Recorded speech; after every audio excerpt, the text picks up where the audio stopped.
Hello.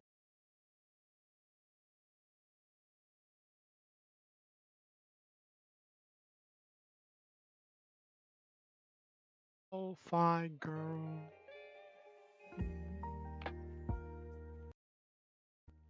There we go. That's better. A little bit of Lofi Girl bumping along. Alright, now let me let people know that I am live.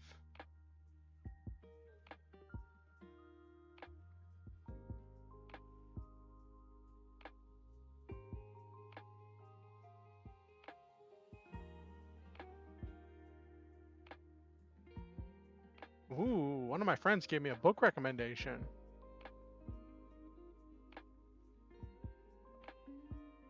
Not quite what I'm looking for, but definitely interesting.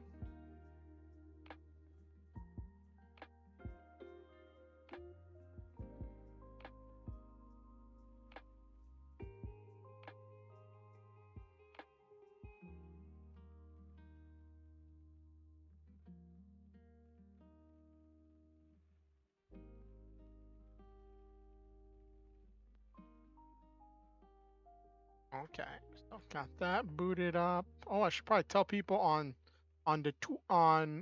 Discord.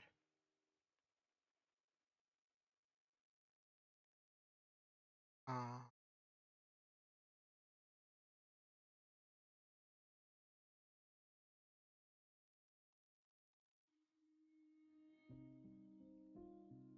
all right. I feel so bad. I didn't even do an announcement on Discord or Twitter when I went live.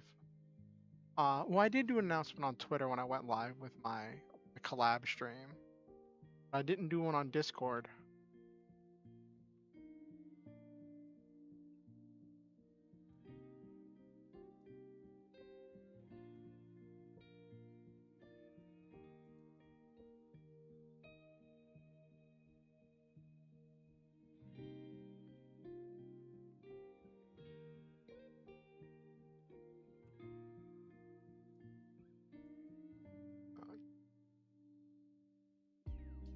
Stream Elements bot always got me. Why is this so big? All right. Gotta do the run of all the self-promotion places I go.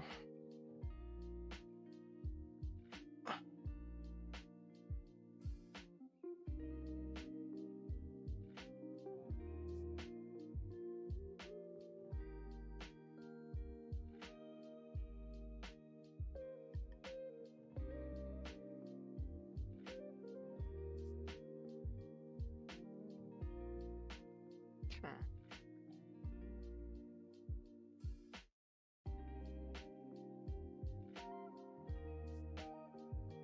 Boop, boop.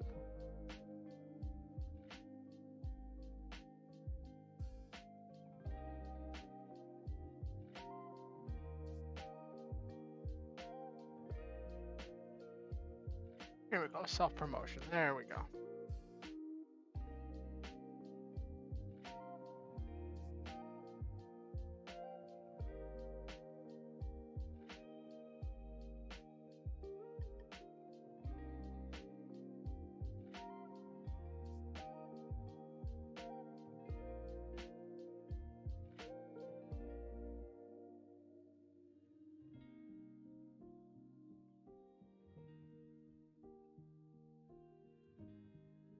Okay. I've let people know that I'm live. Ah.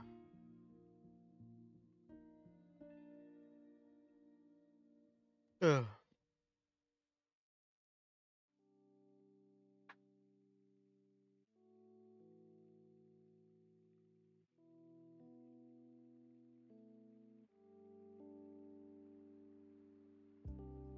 Oh wow.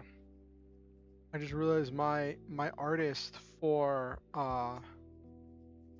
who did my banner and my mech, they still have a Twitter, even though they normally do stuff on Instagram, but they just haven't posted on their Twitter in forever. It's funny.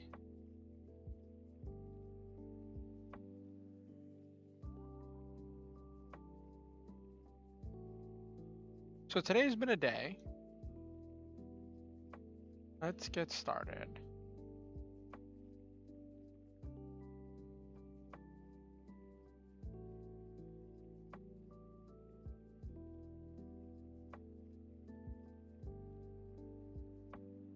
Did my self-promotion. Okay. Oh, would help if before I go to the just chatting screen, it would help if my model was booted up now, wouldn't it? Yeah, I lost track of time. I always lose track of time. I'm terrible at that.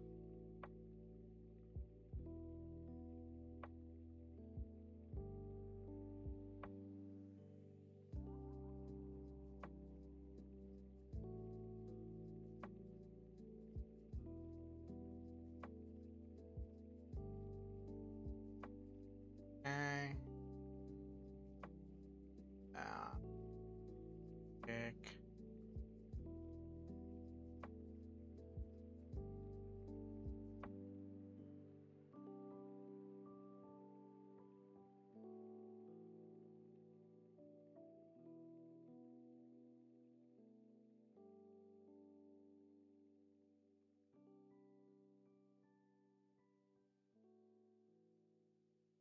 Boop-a-doop. All right, there we go. Cool.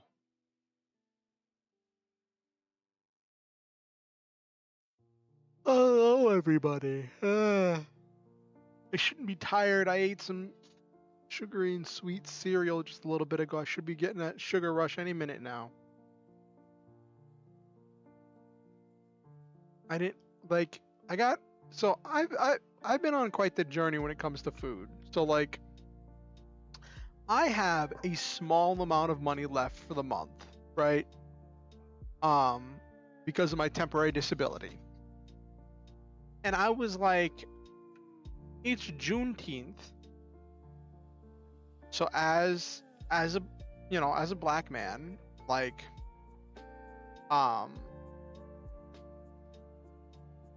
how do I interact with that, right? And I wanted to treat myself because I've had a rough couple of days. Like Father's Day was not easy for me. Hold on, let me turn down the volume a little bit. That's loud. Volume mixer.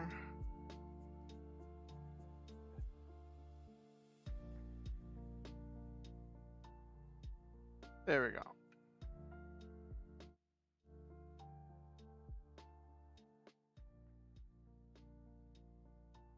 There we go. That's better. Cool. That worked a lot better. It's a lot easier to change the volume on the actual like computer volume mixer than it is to change it through YouTube. The tricks you learn, right? But anyway, so like Father's Day was kind of hard for me. And like I've been dealing with a lot of emotional ups and downs and stuff. So that was rough. And I was like, I should treat myself a little bit. And there's this restaurant, this black-owned restaurant that does vegan food in my community, and I love getting food from there. They're one of my favorite places to order from. They're a little bit more expensive, but they have high-quality, healthy food that is flavorful and filling, right? And I was like, do I order from there? And then like I was like, I've only got, X amount of money to last me till next month, and I don't even know if I'm gonna get money next month because all of the weird stuff with my with filing the paperwork in order to all the weird stuff with filing the paperwork to get my temporary disability continued. So then that was just the whole thing. And yeah, so there's all that fear and all of that stuff involved. So I'm like, I should probably hang on to the amount of money I have. And I was waffling on it so much that by the time I finally decided, you know what, forget it. I'm gonna get it. I'm gonna get the food, right? They were closed. Turns out they'd closed early today, and I'm like, oh, probably should have thought of that.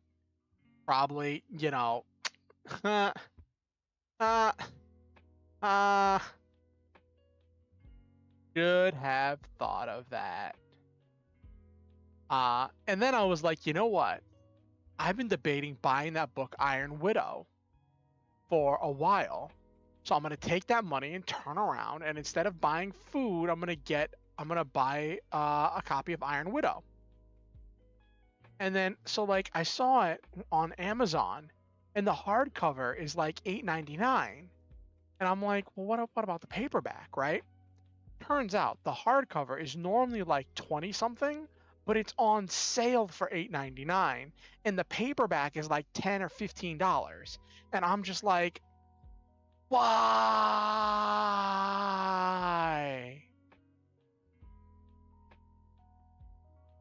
Um, and that's just kind of frustrating. Because I'm not sure if I want to invest, if I want to actually have a hardcover book. And then like there's always the chance that I'm gonna get it and I'm not gonna enjoy it, or it's not gonna like speak to me at all. Um, so I found a thing where you can read a preview of a couple chapters of the book, and I started reading that. I bookmarked it because I didn't want to lose time, which is funny. I chose to do other things instead of uh doing more reading of the preview of the story. And then even though I chose to do other things to try to be on time, I still end up being late. I was like a minute late today. I'm curious. No Silva. Let's poke the Silva. Go poke the Silva.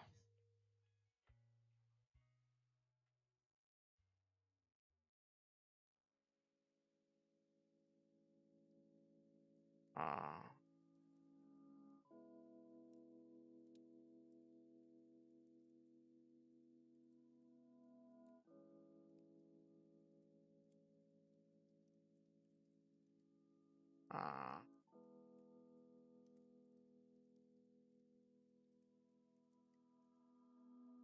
uh, blah, blah,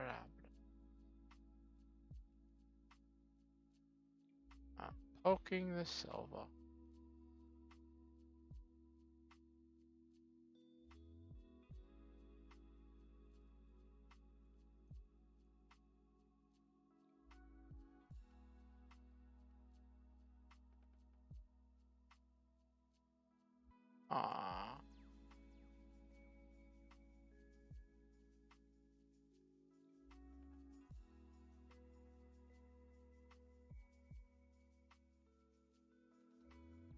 Alrighty. Let me. Oh yeah, I got distracted. This is what happens when I open the Book of Faces. I just get distracted.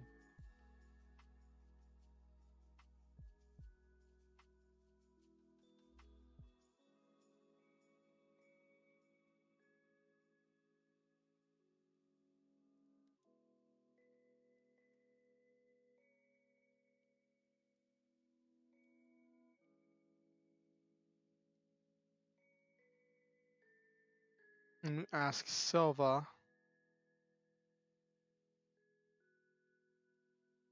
Today is Monday, right? Yeah.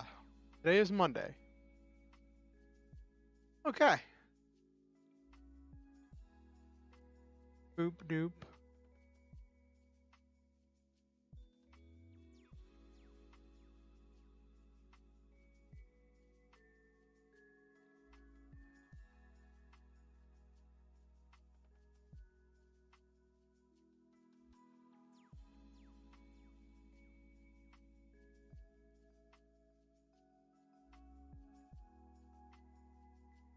It's funny. Saw a meme here. It says I kiss my woman on the forehead while she's sleeping before I leave to work every morning. And the one day I rushed out the house running late without doing so, I get a text. I guess love don't live here no more. It's always the one time you don't do something. So one of the reasons I was interested in Iron Widow is because it's a mech story. And I love mech stories, and it's a mech story that looks like it deals with the political drama and a lot of the stuff involved with that I love in mech stories. And it's written. The author is someone who I followed like on YouTube and stuff. Uh, and that's been really cool. And like, I haven't followed a lot of their stuff recently because I used to just like watch their stuff before, and they would give this really interesting commentary on whatchamacallit, on Chinese culture and Chinese history, which was very interesting. But yeah, so to see them succeed and release not just a single book but a 2-book series is interesting. I might try to get the book used. That might be what I end up doing. I don't know. I want to support the author, but like, eh. It's every time I spend money, I waffle like this. Every time it comes to spending money, I always waffle like this about like, do I want to do it? Do I not want to do it? On anything. Uh and I guess that that's part of the that's part of the mental toll, the mental and emotional toll of poverty. Um you There's a lot of buyer's remorse even if you're buying something that you need. Even if you're buying something that you need, something you deserve, something that you really want, um, you're still gonna regret it. Even like, and it's this interesting experience. Like someone made a meme about it, like uh poverty is that thing that makes you regret that Taco Bell you bought yesterday. It was some kind of meme like that, and it was talking about this thing that like being poor is one of those things where like you will you'll be broke, and then you will mentally go back through everything you spent money on, and you'll be like, I shouldn't have got that Taco Bell. Well, it was food you needed to eat. It's like, oh well, should have done this differently, and then like that buyer's remorse, that constant regret, is just kind of part of the state of being. Um, and that's hard. Um, I've gotten to the point where I can kind of justify it on food, right? And I've gotten to the point where I've overcome that feeling with food, but with other things, other non-food items, it's really hard. Like when I ordered the parts for my computer, I had to do it in a spur because if I didn't do it, I wasn't going to do it. Um, and uh that's a whole thing, right? Uh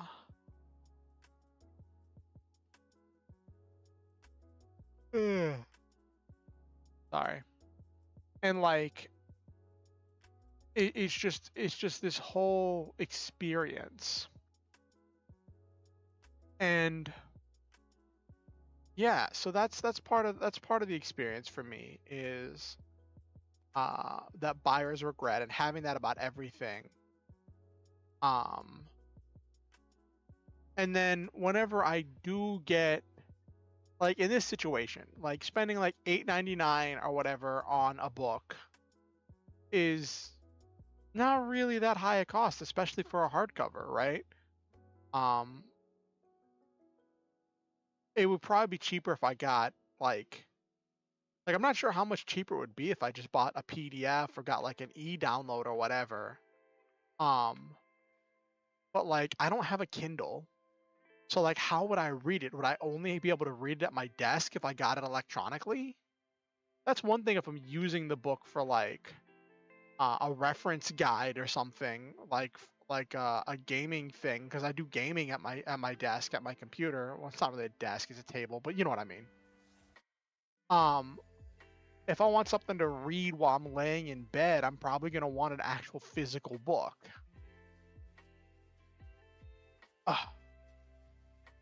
Then I can just like listen to music and lay down and read for a bit. What I've read of Iron Widow seems very compelling and very interesting. I was reading the prologue. One of my friends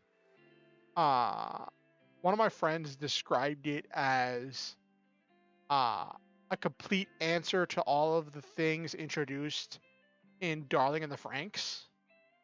The idea of the duo combo, the couple combination pilots for the mechs, and what that does for the relationship as like one of them is taking the brunt of the attacks.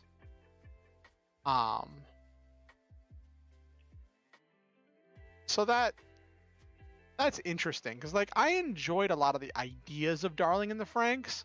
I did not enjoy the ending of Darling in the Franxx. Like Darling in the Franxx was an interesting show that started really well. Had a lot of great concepts. Its world building was done really well organically. I think the YouTube channel Mother's Basement had a really interesting description on it, where it was like, you know, it's great story. Like it's also one of the interesting things about watching anime as it's coming out is interacting with the content of like anime YouTubers and other content creators that are like reacting to the stuff as it's airing. And like with Darling in the Franxx, when it was first started and it was doing so well, Mother's Basement, I think his name is like Jeff Thu or something, gave it this glowing recommendation as one to watch, one to look out for, because it had this like very natural storytelling and well developed character progression. But then it just kind of went after a certain point. And there are a lot of episodes with Darling in the Franxx where like they were like stalling. So I think that was one of the ones I was watching, and like they would have like a behind the scenes thing in order to stall for another week to finish the next episode because they were scrambling to finish the anime as it was airing.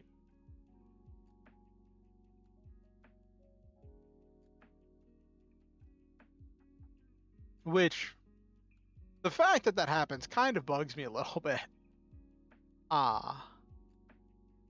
Because I'm like I get that people want to keep making, like, it's always they want to make money on things faster, want to make money on things sooner. So then that's why they start airing shows before they're finished making them. And that's one of the things with shows is that you can start airing them before you're finished making them, and that allows you to course correct and all that, but it also means the studio starts making in that advertising money, starts getting in all of that money sooner, I guess. I think that's how that works. I don't know. It always confused me. Why not just finish making the entire series and then air it? Right? Like, I've seen so many shows be like, well, we have to delay and all this, that, and the third.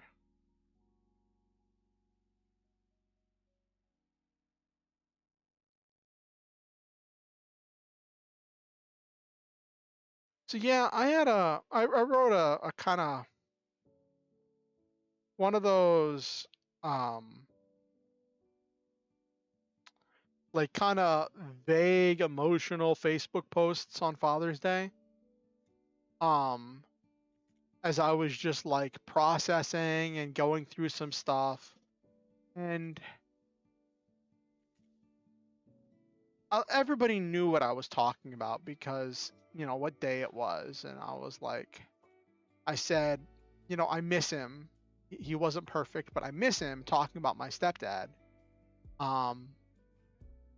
And like I talked about in the post, like sometimes I have dreams about him where he's still alive today, but the dreams are filled with all of his old habits and things he used to do that were annoying or frustrating to me, all of the things that just really frustrated me about him. But even with all that, I always wake up missing him. Even with all that, I still always miss him. And it's hard because, like, my family situation was complicated. Um, I was raised by my mom and my stepdad, and my stepdad did everything he could for me. But I didn't really have like an identity. Like not how do I put this? Like I've gravitated towards identifying myself as a black man, right? Um, because it's what kind of suits some of my background and my community, and it's something that really resonates with me. And like, you know, I'm black on my mother's side. Um, and like my biological father was from Bangladesh, and I didn't really interact with him growing up. I was raised mostly by my stepfather, who was Mexican. Uh, and it's funny because like I interacted more with my stepdad's family a lot, but not as much as you'd think because my stepdad was antisocial. Like well, not like he didn't like going places. And so I didn't do like when we went to some events, we would be there for a certain amount of time and then we would leave. But like I didn't have a whole lot of like the sleepovers or the going to people's houses as much. Like I had some stuff with my one cousin who I talked to. It's actually really funny. I just talked to that cousin recently. Um, and it's really interesting to talk to him again. And I feel for him because he deals with a lot of stuff. Um, and one of the big things that he struggles with is just lacking energy and motivation to do things. And I try to be as encouraging as I can, but he's just like, that takes motivation I don't have. And you know what? Like, I get that. I want to be encouraging, but it's like it's walking this fine line where I want to be encouraging, but I also don't want him to feel like I'm belittling or undermining his struggles. Where I don't want him to think that I am like trying to say that, oh, I know what's better for you than you do, because that's just ridiculous.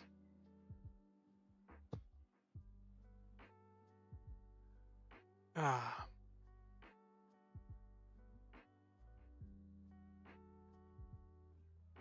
because nobody knows your struggles better than you do, right? Um, but I still want to encourage him because I want him to experience a happy and fulfilling life. You know, but I also have to accept that like um what's a fulfilling life for me may not be a fulfilling life for him.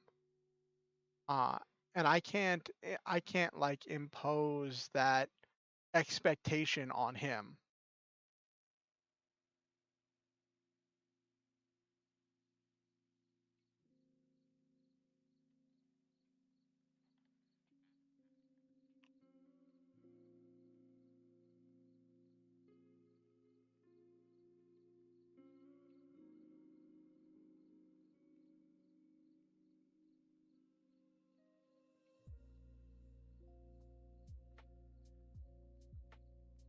Uh,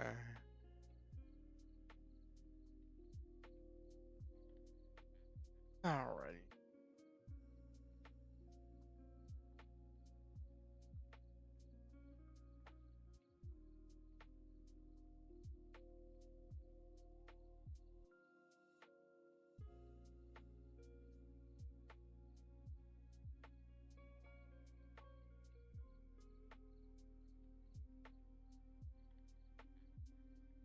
Oh goodness.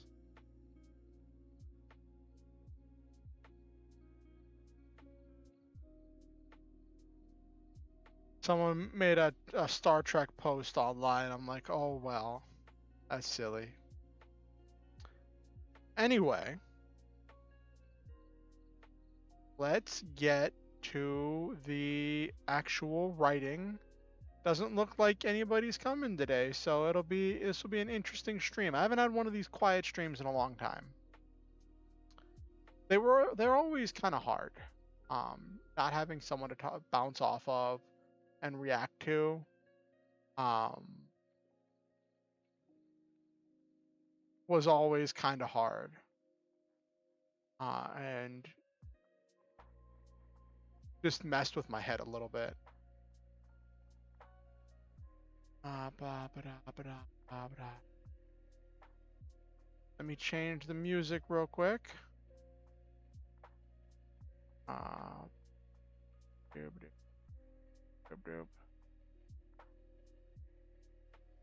There is.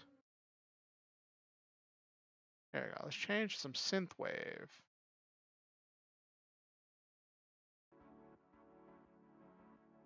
There we go. A little bit of synthwave going into the actual writing portion of the stream.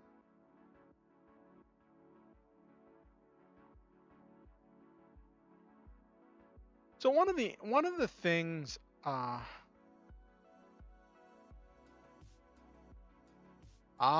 you're busy talking with Tom. I see, Silva.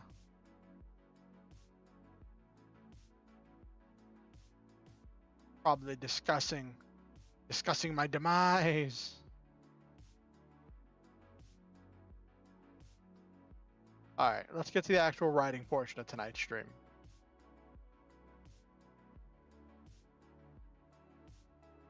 All right.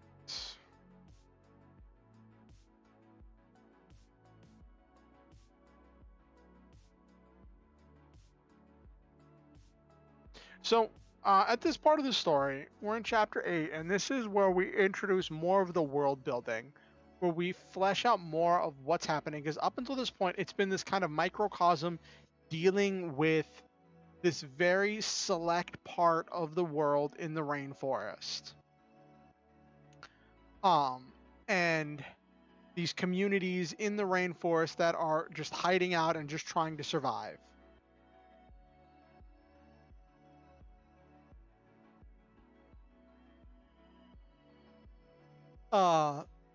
But now we're going to be exploring more. Like, they're not going to another part of the world, but I'm going to be defining more of the world to explain more of the setting. So where do we stop here? It's funny, earlier today I was working on notes for my Sunday Lancer game, and I was like coming up with a lot of things that I like better in order to like get some idea of what's going to happen next. Because my last Lancer session was kind of just meandering, and I had a plan, but then stuff just kind of went sideways, and I just started improvising. You ever do that when you're running a game? You just start improvising, you just start making stuff up, and it just goes on. It just takes you on an adventure. In my Sunday Lancer game, there was a thing where like they'd gone through this metafold vault, which is this big like worlds changing technological thing, and they'd each gotten a boon from it. They'd each gotten a thing from it. And one of the players got a cookbook that's like coded and it needs to be translated, and they managed to translate one recipe for some kind of trans-dimensional cake. And I'm like, I had no real idea what the cake was going to do, right? Like I had some generic thing that I wanted the cake to transport them to another realm filled with cake. That's about where I had it. And I didn't have any other ideas about what I wanted to happen when they got there. And then they started making the cake, and I realized that like I wanted it to be something.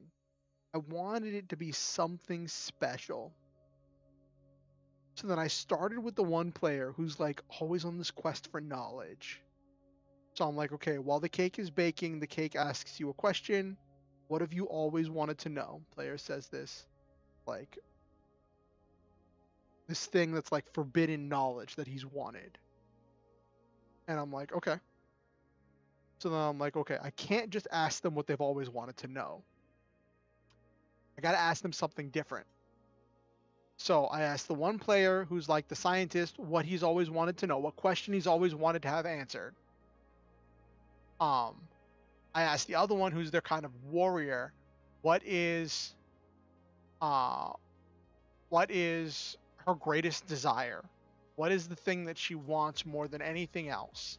And it didn't have to be a tangible thing. It could have been a metaphysical thing, right? And I asked the last player, the one who'd originally got the recipe for the cake, the constant explorer who wants to see all things, what is the place, what is the site that they've always wanted to see? And these were deep questions, and they were kind of like, some of the players were like, I would have appreciated some warning. And I'm like, I would have appreciated knowing I was doing this. Trust me, you're finding out about it about 2 seconds after. I didn't tell them. I'm sure some of them might watch the VOD, or Okusen might watch the VOD for this stream. But it was this thing where it was like, listen, I'm figuring this out 2 seconds before you do. If even. But I think it was a good session that led to some great character development, a lot of great RP, and everybody got something special from the cake.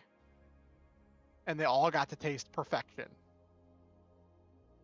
So now they're constantly going to be chasing the feeling of that perfect cake that's at the edge of their mind.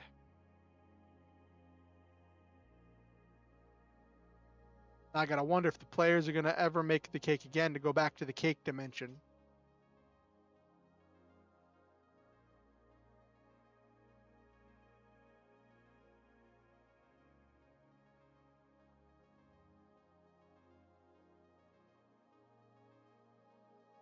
Okay. 1 second.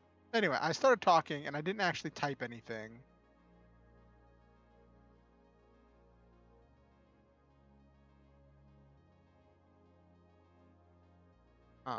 Because I got distracted cleaning something off my keyboard because I noticed there was something on my... Oh, whoops. I really need to do that when there was something on the backspace button. I don't know why it was the backspace button. I don't even press that button very much. I use a laptop, so like it gets kind of dirty. Because I can't just get a new keyboard. Well, I mean I could, but that would take a lot of like changing out parts and stuff.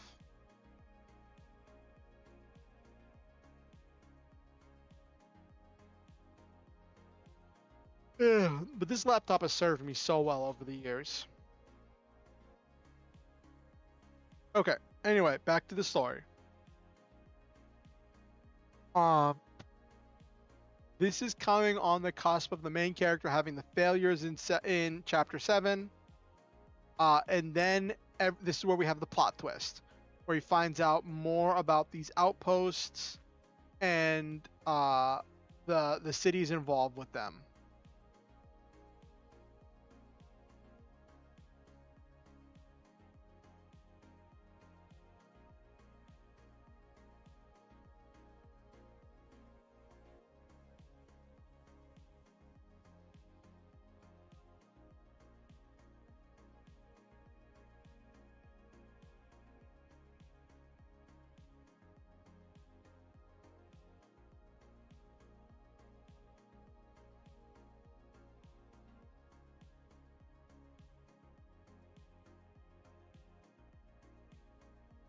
I don't remember, where are they?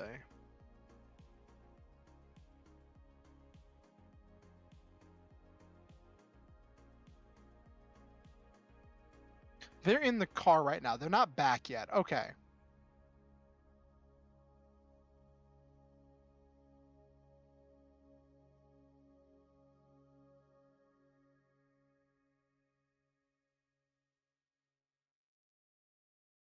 I hear people horsing around upstairs. I hope you all can't hear that. I have filters on, so hopefully you can't hear that, but I'm hoping you can all still hear me. Let me check. Okay, yeah, everything's still working. Okay.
Hmm.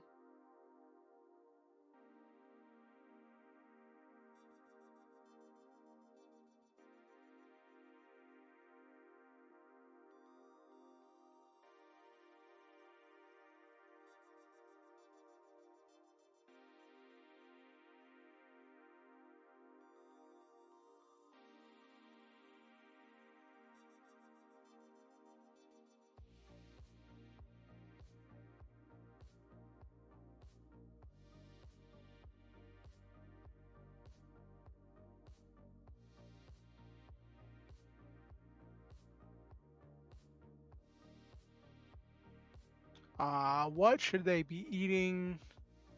They've already had spaghetti. They've had that. Let's have them have hot dogs and mac and cheese.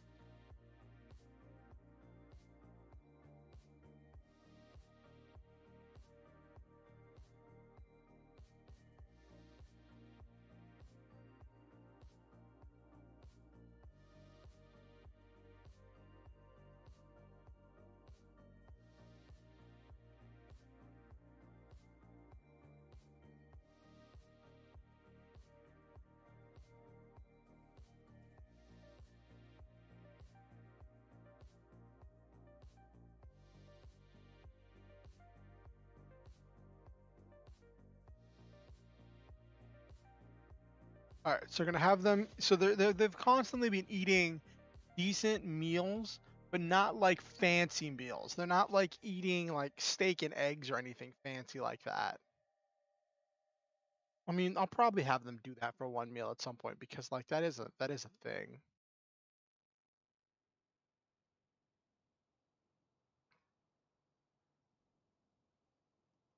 I've been trying to have them do like really cheap meals that would be believable to be made in large quantities.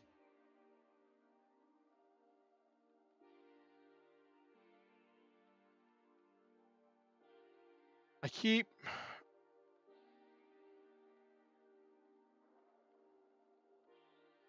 making like two short sentences when I can make one long sentence, when I can make one more complete sentence.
Okay. So here I have to be careful with this, and I don't have a lot of I don't because I'm trying to go for short, like 2,000 to 2,500 word chapters. Um, I want to make sure I'm concise with what I'm saying and with what's happening in the story in order to keep the story moving.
Um, this is where Tim is gonna conveniently walk up and sit down in order to be like that infomercial, like, and this is where I enter, which is kind of corny, but I'm gonna lean into it.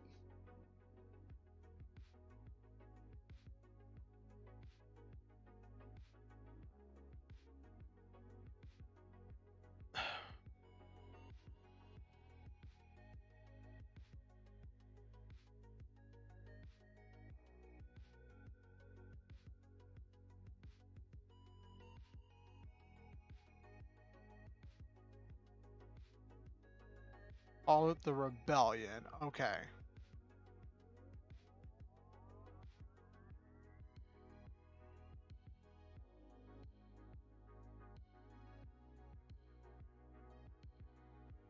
Okay, I'm calling it the rebellion and not the resistance. I gotta remember that.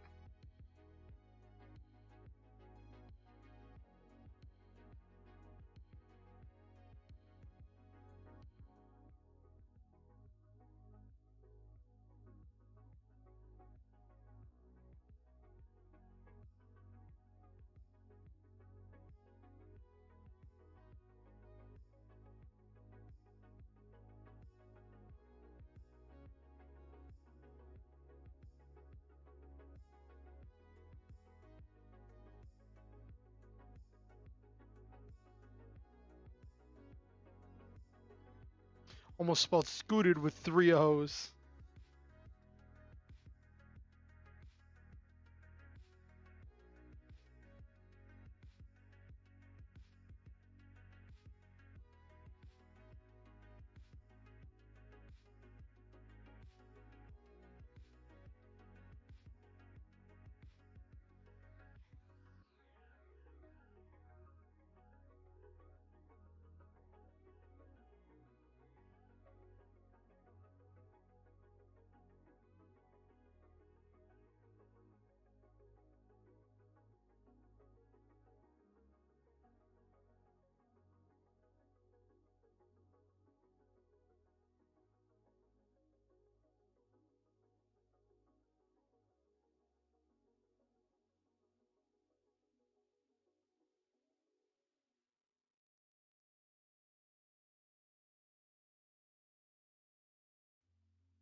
All right, so actually, I should look that up before I say this. I should look up what it takes for natural gas collection.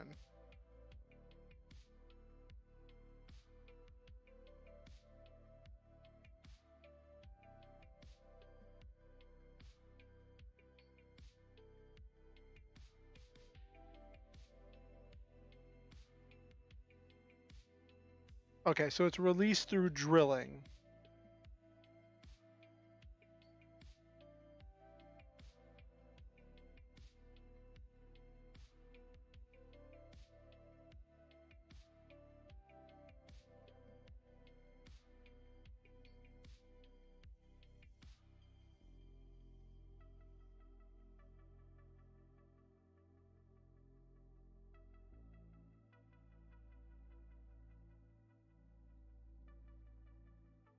Hmm. Interesting.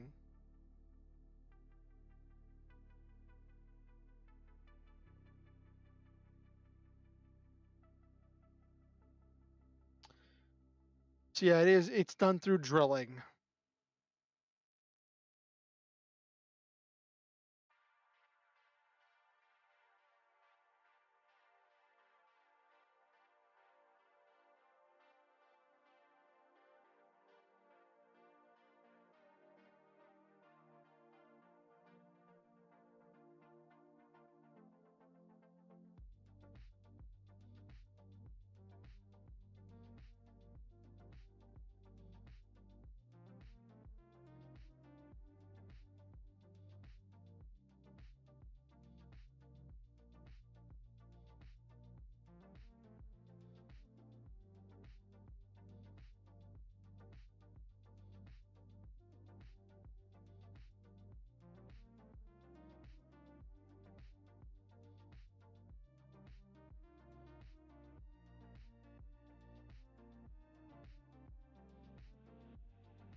Okay. All right. So this is doing some more world building, expanding more of the world.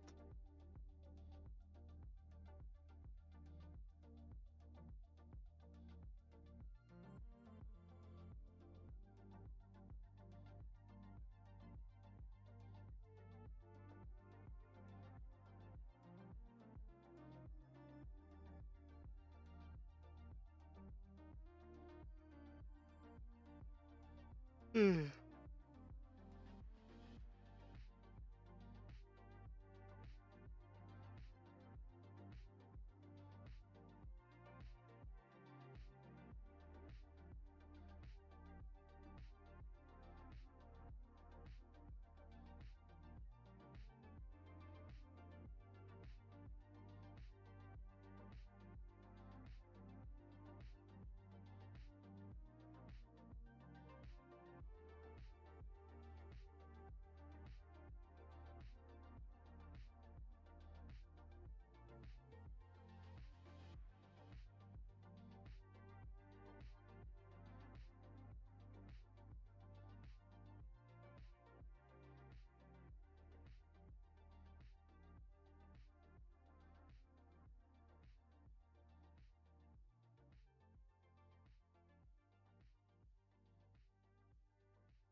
Hmm. This is kind of an info dump.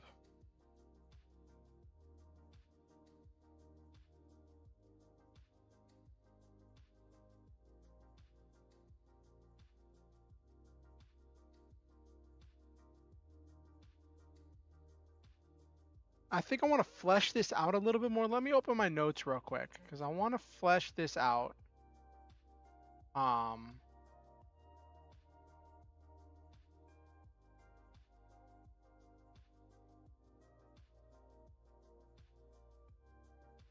let me. Where did I put this?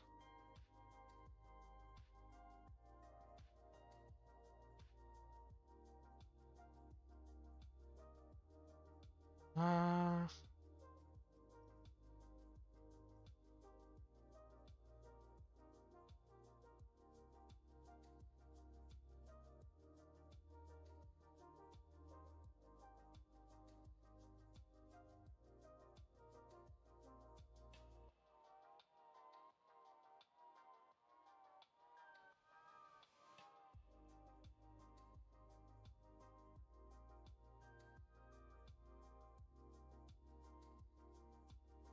Okay.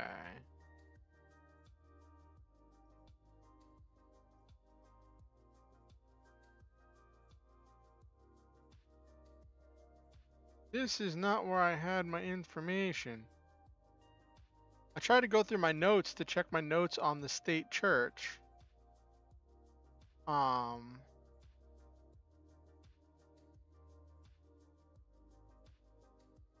oh my gosh.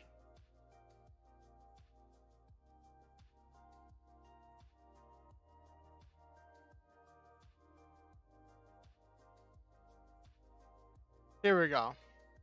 This is where I got.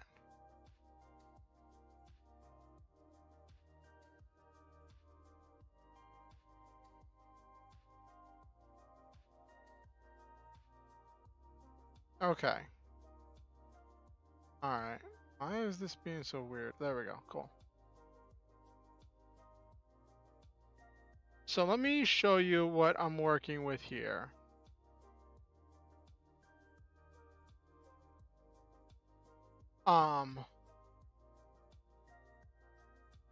So what I'm working with here, ignore these ones with the X's. Those are the defunct ideas. I was trying to like figure out what I wanted to do for this next part of the story, right? Um, and this is what I'm going with here. At outposts, there are police and guards that receive supplies from the state church. Blah blah blah. And what it's a well-kept secret in the state church that anytime a mine or resource dries up, the people that were dispatched to work at the outpost and collect it are abandoned and left to die. Sometimes they make their way back into the city and bribe or sneak their way, but they're marked dead, and if they are caught alive, they'll be arrested. Blah blah blah blah blah blah.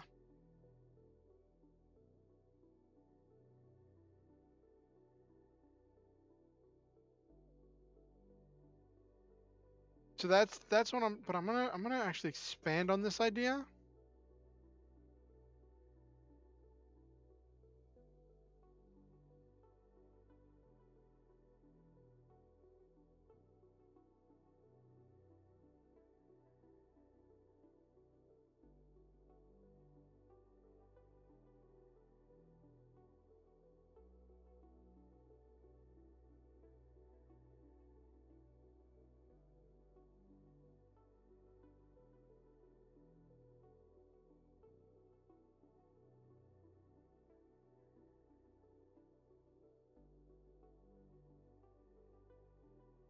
Okay.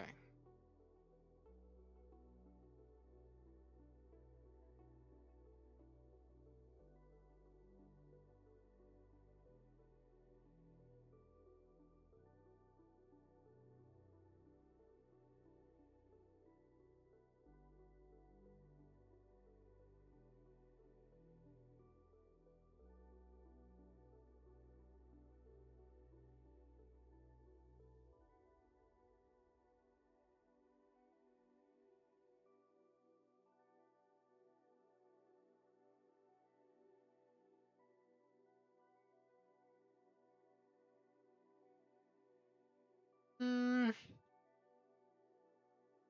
so we're gonna go with that. The people on the last warning before being exiled.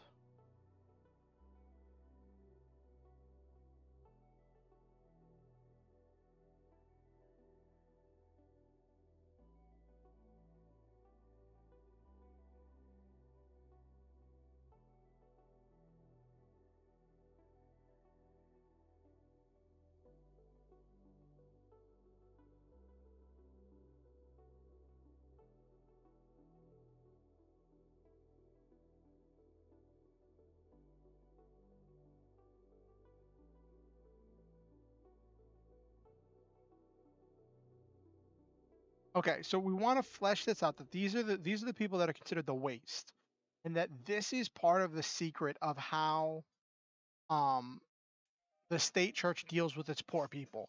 It sends them out.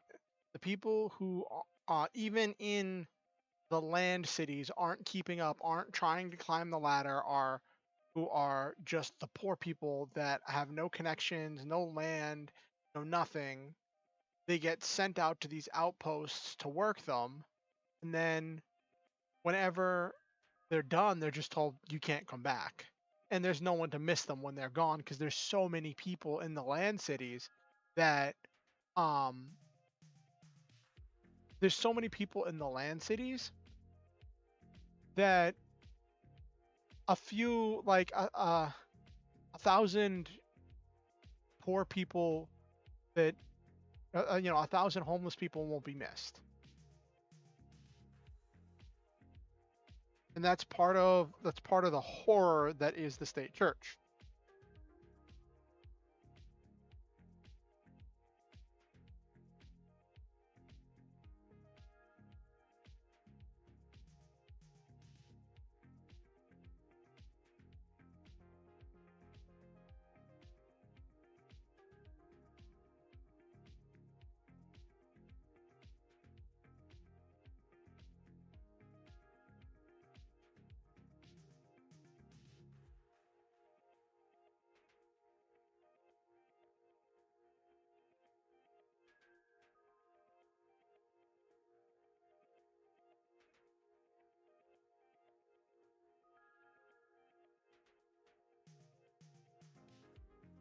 Hey Tom, how you doing? How'd your conversation with Silva go?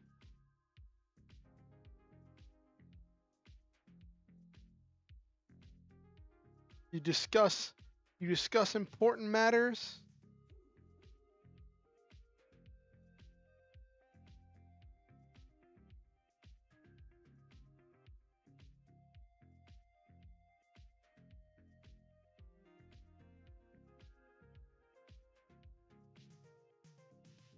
Okay, so I'll put that in my notes. Oh, okay.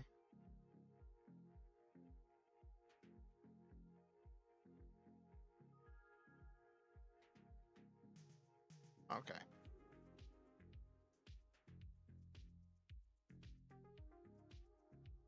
All right, so now I've got a better idea of what I'm working with. Let's run with this.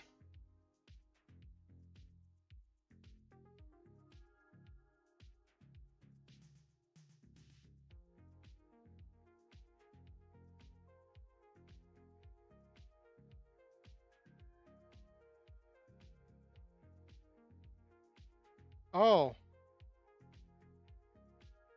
Oh no. Okay. All right. I guess I'll see what happens.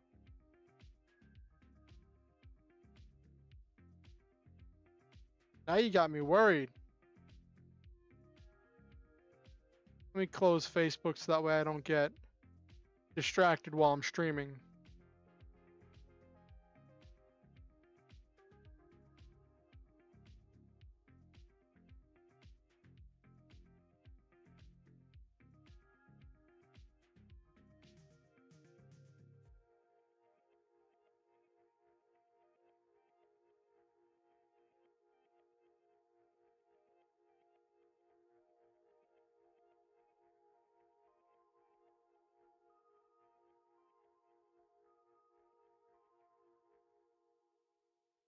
Hmm?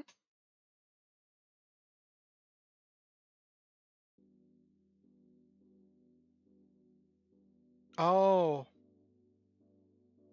Okay.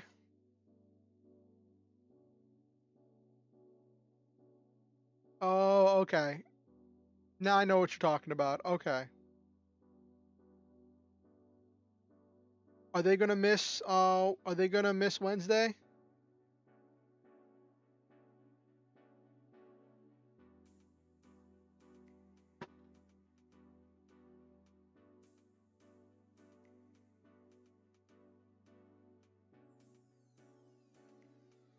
Ah, I hope like it's really sad that stuff happens like that. Like, but obviously IRL stuff is important.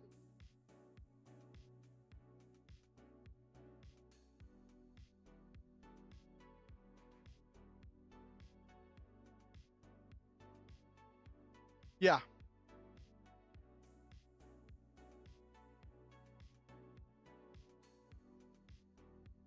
Uh,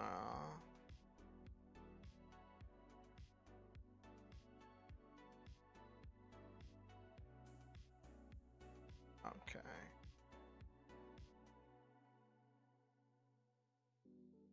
Yep. Yeah. IRL stuff is obviously more important than game stuff. Yeah.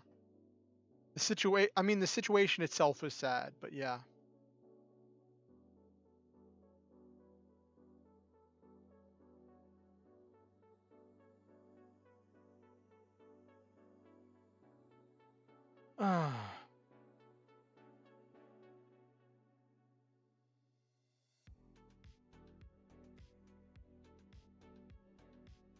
Yeah, that is really important. That's the one that really matters.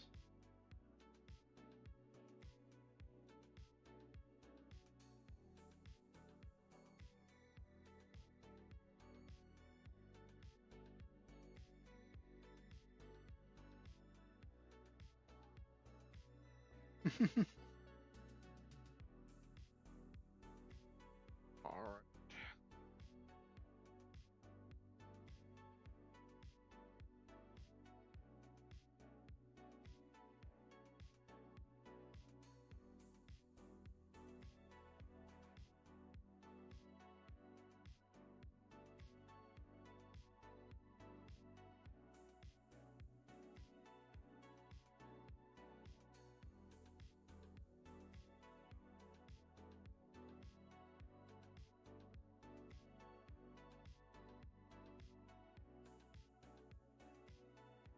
right. Okay. They all matter.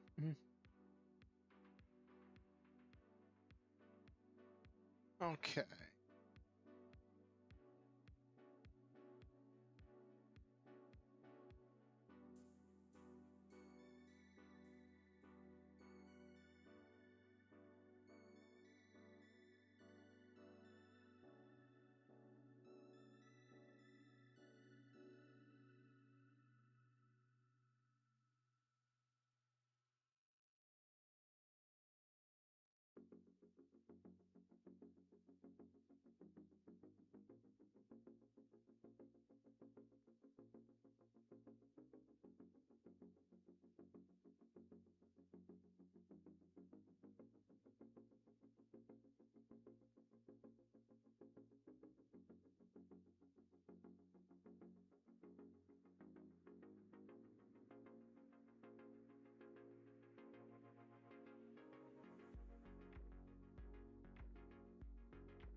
Okay.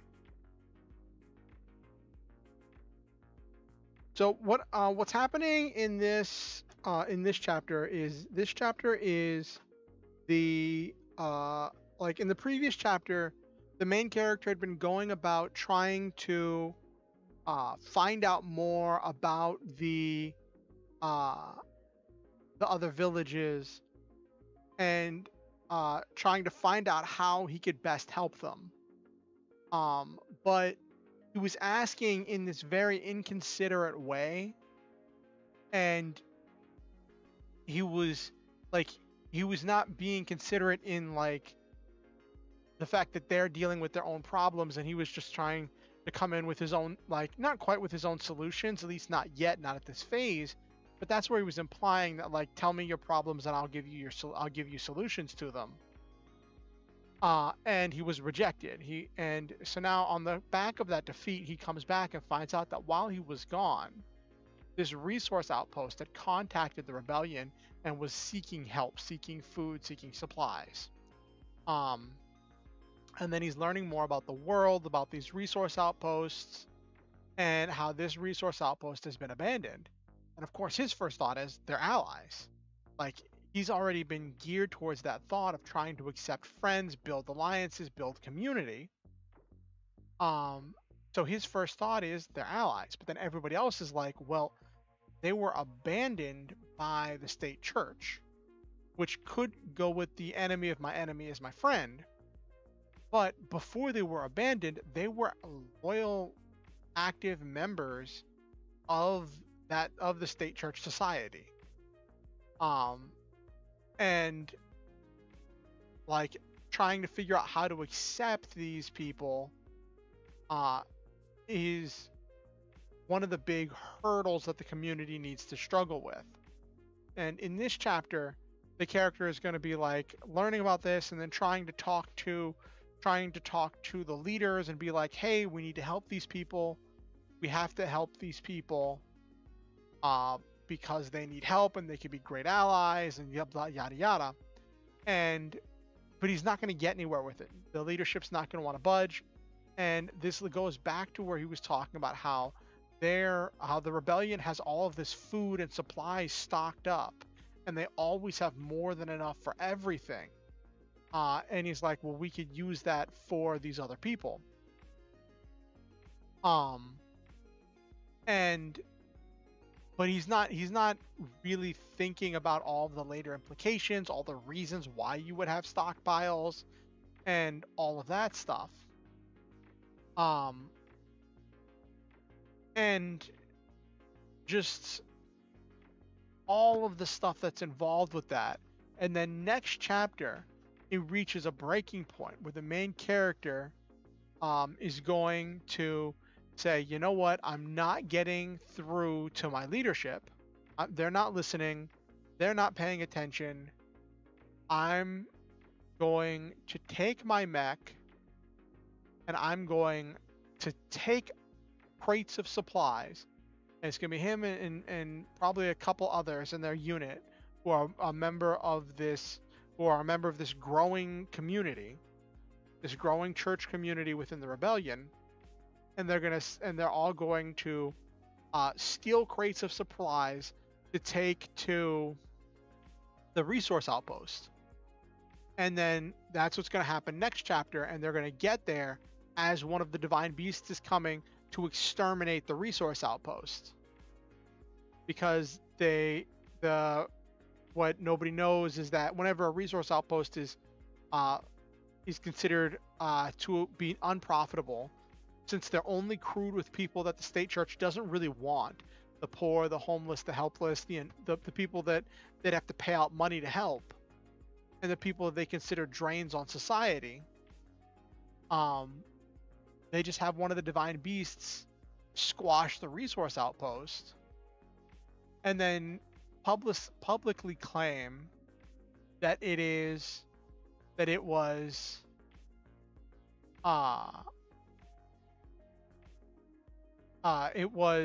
the work of the rebellion or something like that. They spin it different ways each time, but then it happens so rarely that a resource becomes dried up that most people in the state church society don't question it,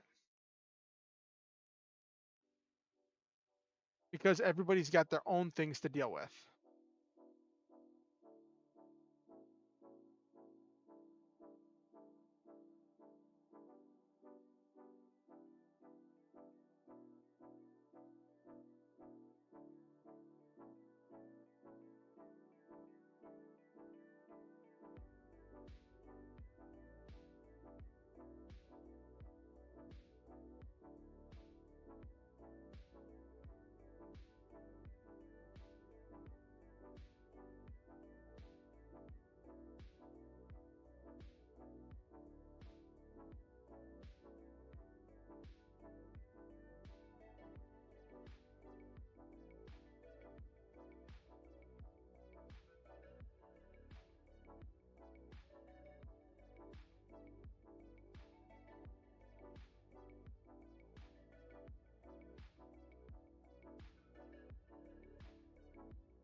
And the question I want to have is, um, would Greg have, with his memories of being a divine beast, would he have memories of squashing uh, one of these places? And what is he gonna do with that information if he does? Like, um, I don't know how I'm gonna.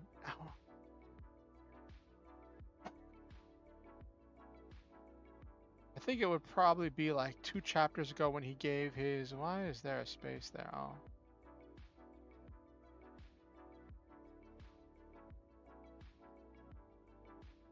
okay.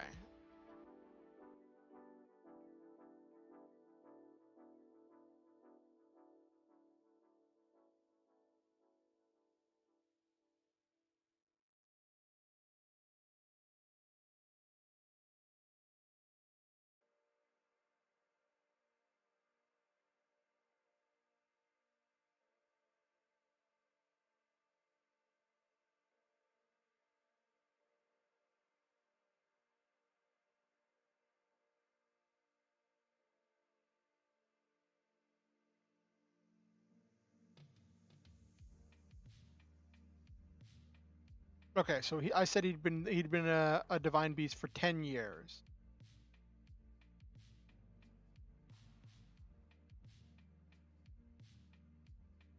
Let me update my notes with that.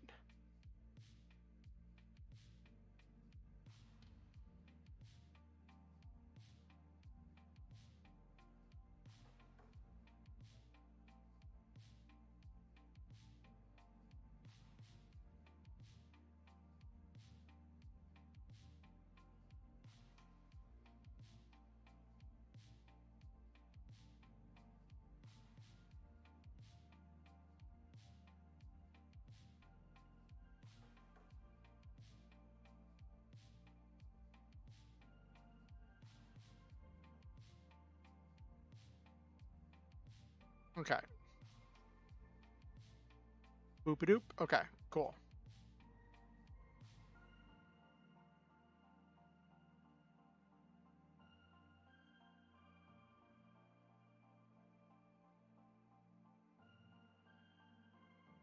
Hey Naberu, good to see you. Writing's going okay. We have a little bit of a slow start, but like just getting into the groove, getting things rolling, and making sure I'm going the direction I want to go with this story. And it's interesting because I restrict myself to 2,000 to 2,500 words per chapter. I want to make sure my words count, that I'm not getting lost, that I'm not meandering. That was one thing I ran into with my lore novel was like I got a little bit lost and then things ended up like I would end up in the next chapter now with multiple things that needed to get resolved. And that's one thing I want to fix with my edits to my lore novel, which I haven't really been working on lately. I don't want to do edits to my lore novel on stream because I want the stream to just be the first draft, and then the second draft and other edits and rewrites to be something private in order to retain first rights for publication of the story. I know that like since I'm not having the full story available, like just having it parts of it done on stream shouldn't be a big deal, but I'm still kind of fuzzy with it.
So what's happening in this story right now is the main characters are finding out that there's a resource outpost. They don't know it, but it's a gold mine. Um, that's been abandoned by the state church, and then the question is arising, where like, does the rebellion help these people who, up until a few days ago, were loyal-ish members of the state church?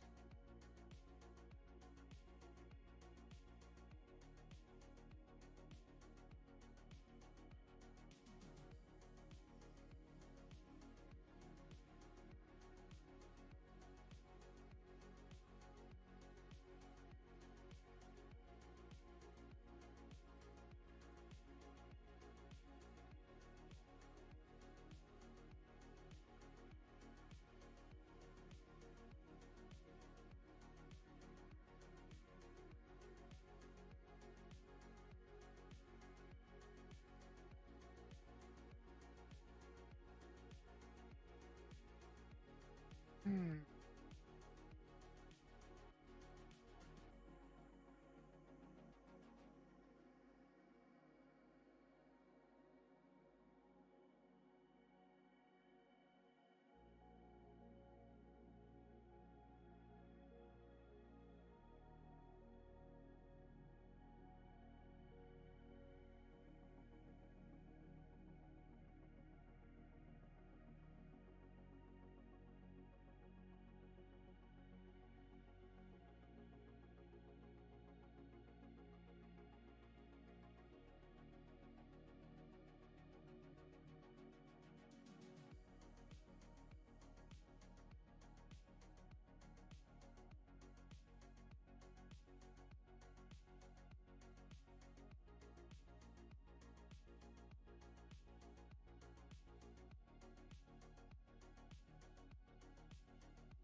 Oh, I didn't want. No, that's not the button I wanted.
Okay.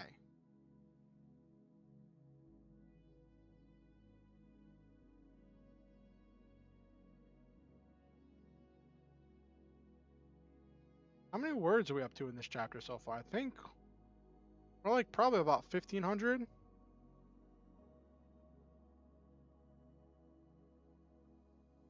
Oh, 11, oh, 1,200. Okay. I got plenty of space.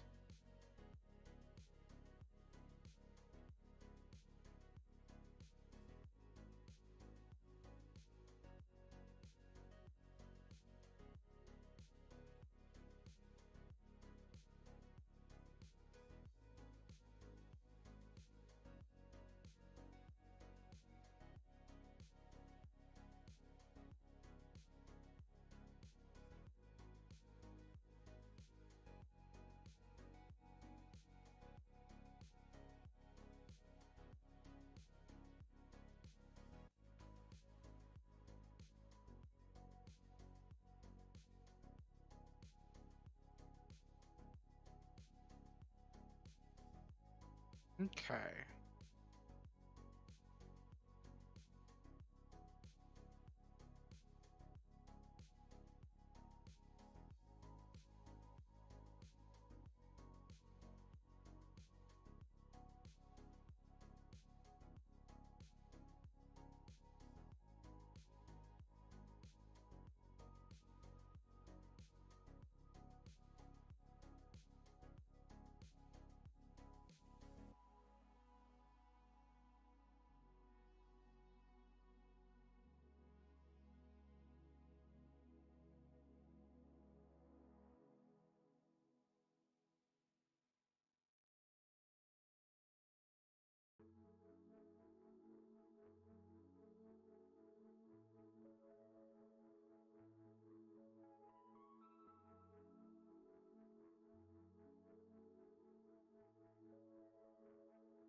Okay.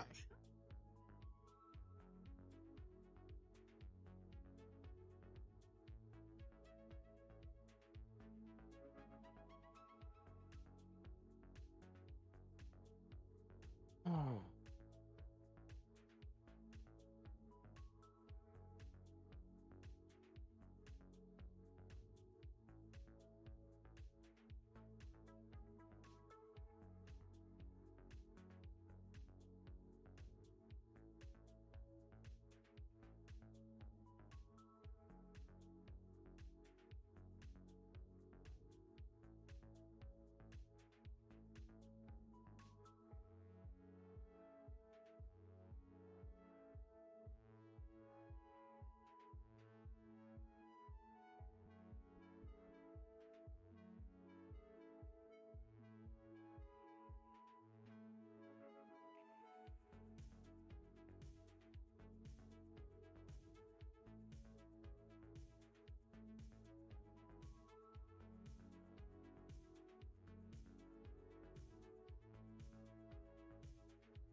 Okay. So he's drafting up the report.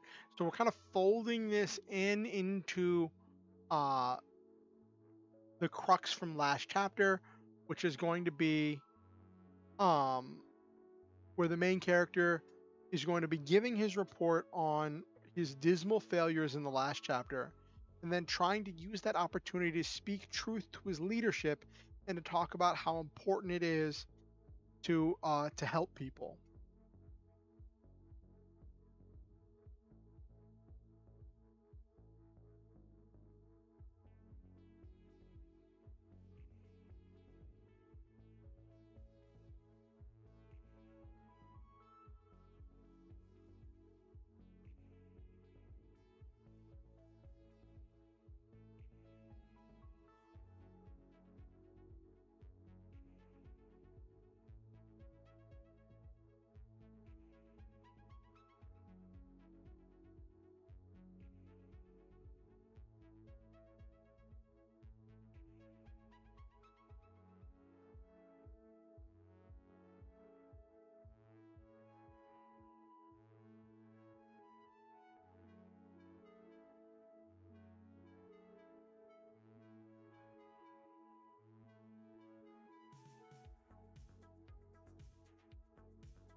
Let me look up something because I'm wondering if this word means something I don't think it means.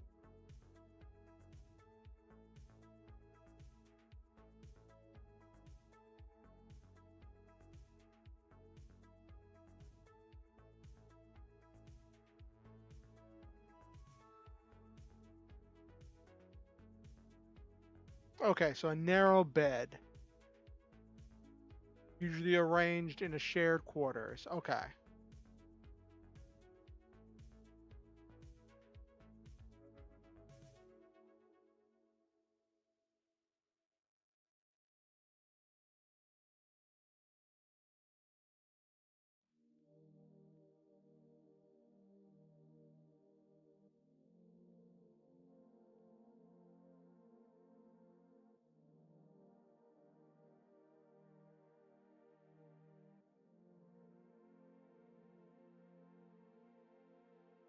Yeah, top bunk. But so I'm thinking, I'm imagining that, but like, so in my head, I'm imagining this uh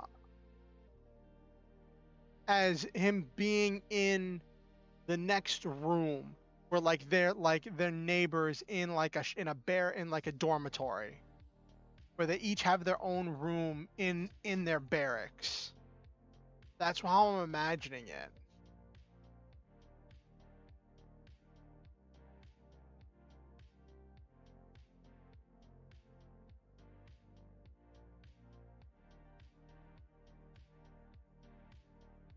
Kind of, I guess. I'm just trying to make sure I'm using the right word for it.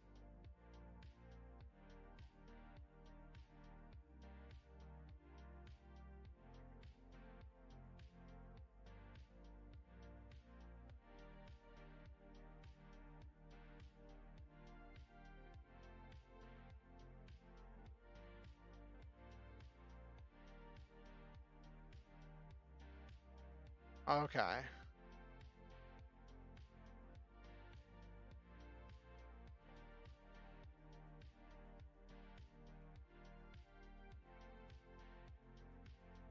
Okay.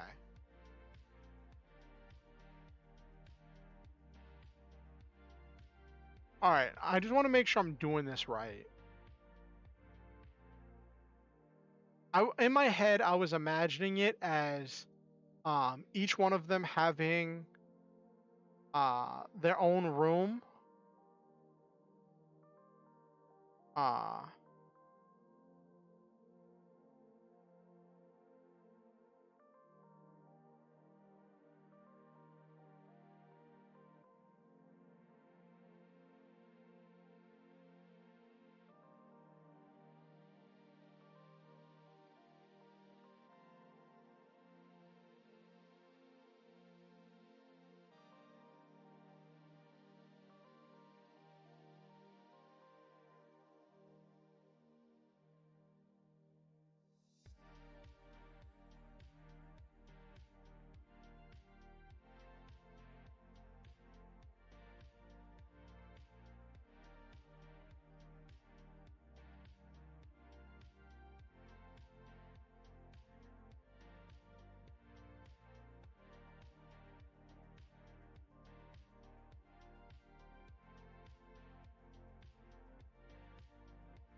I think I'm gonna change this to say that he gets set up with a bunk in the in John's room.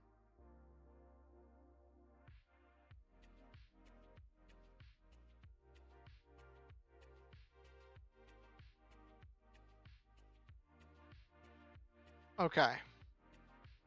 So we're saying that that his room, that they're in the same room.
Okay.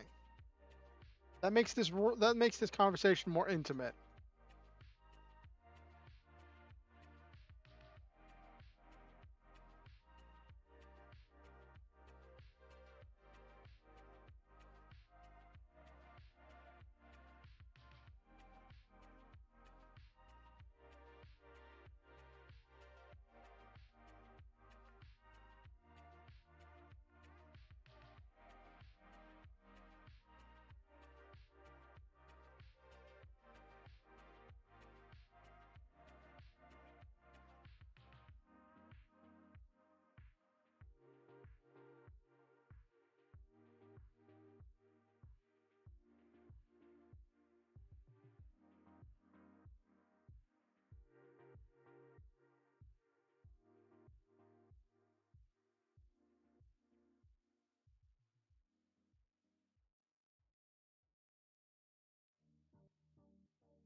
And see, this is the thing where like Greg knows what's coming. Greg knows that a divine beast is going to be sent out there to wipe them out, right? Um, because he's seen those horrors, right? But he doesn't want to admit it because it's one of the things that's hard for him to talk about.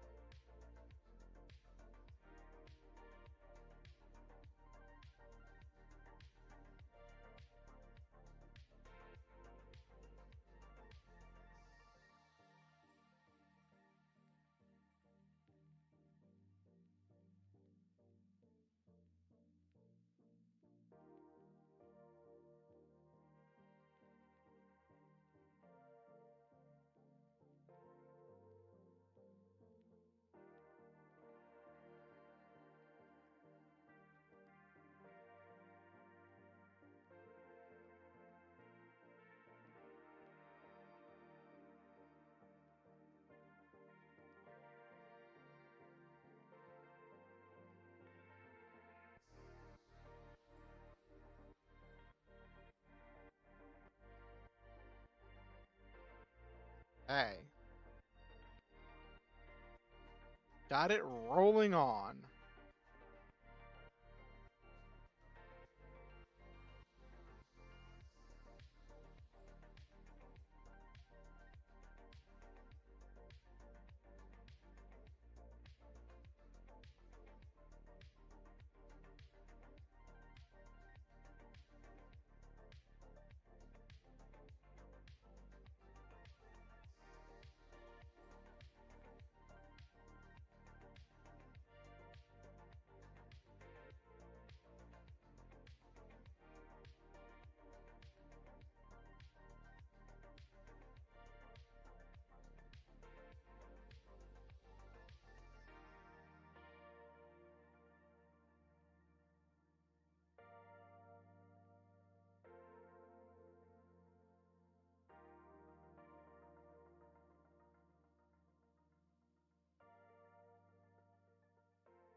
Okay.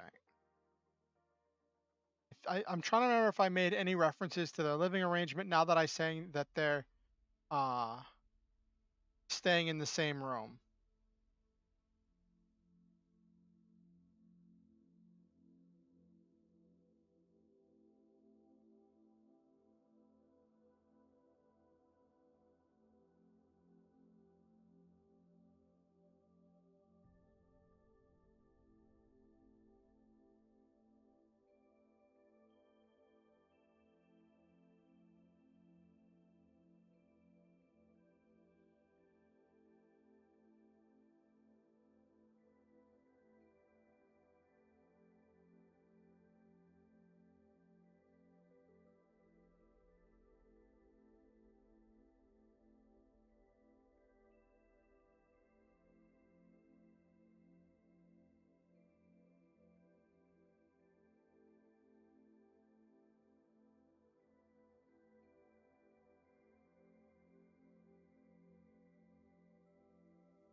right. So now we're kind of we're making progress. We're getting to like the kind of climax of the chapter, which is going to be when the main character starts trying to speak truth to this Commander Ben, to say, listen, I know I should have like an actual last name and like some kind of chain of command, but my idea here is that the rebellion is such a loose, excuse me, it's such a loose chain of command that they don't have like a regular structure um and ranks. There's just a chain of command that can be fluid and uh adjust as necessary, and an informal kind of thing, which is very fantasy and non-realistic.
Okay.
Okay.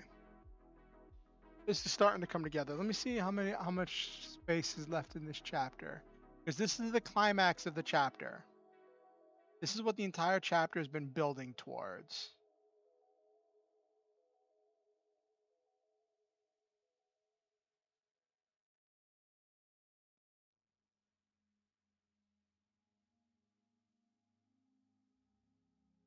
All right, I'm at 1833, so I got room for like 170 more words. Let's see if I can wrap up this climax in 170 words.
There is a single cockroach running around my desk, and like I can never catch it because it's always in places that I can't slam my finger down on it. Slam like anything like a shoe or something down on it. And it's weird because like I have diatomaceous earth all over my desk, and like it's a crawly bug, and I just watched it crawl through some diatomaceous earth. So like it should be dying.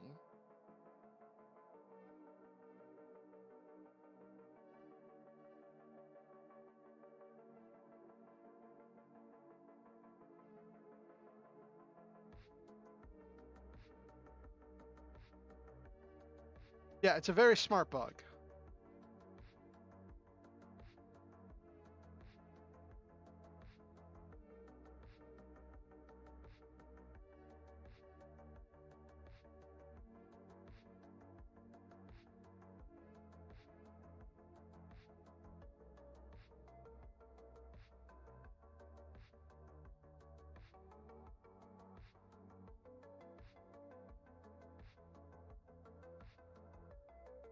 Some of the problem with bugs, I watched them purposely walk around this stuff that would unalive them.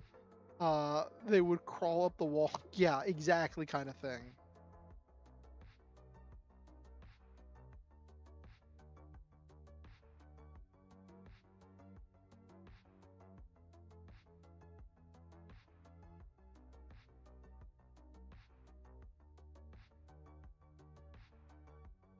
Good night, Silva. Thanks for coming to stream. It was good talking to you.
Hey.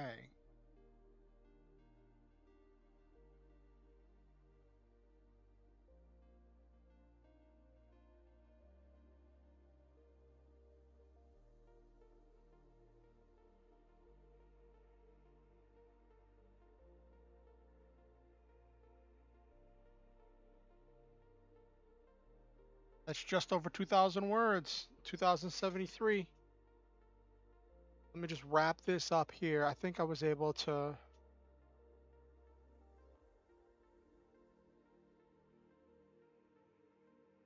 All right. Okay.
Using that phrase right. I'm wondering if I'm using that phrase right.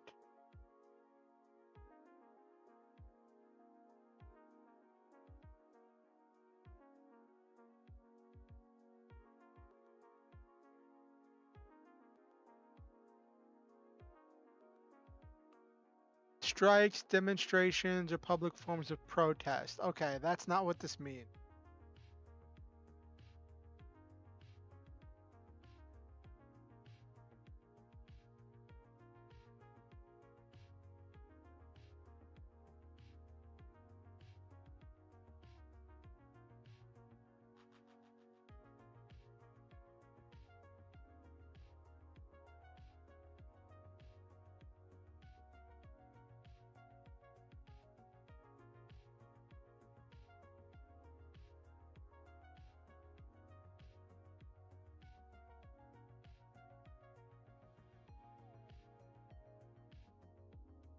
I caught the cockroach. The cockroach finally crawled out somewhere. It's disgusting, but I finally caught the cockroach, Nabiru. It crawled out somewhere where I could catch it.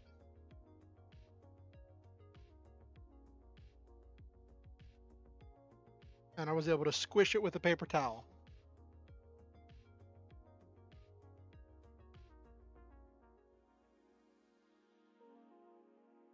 It got too complacent.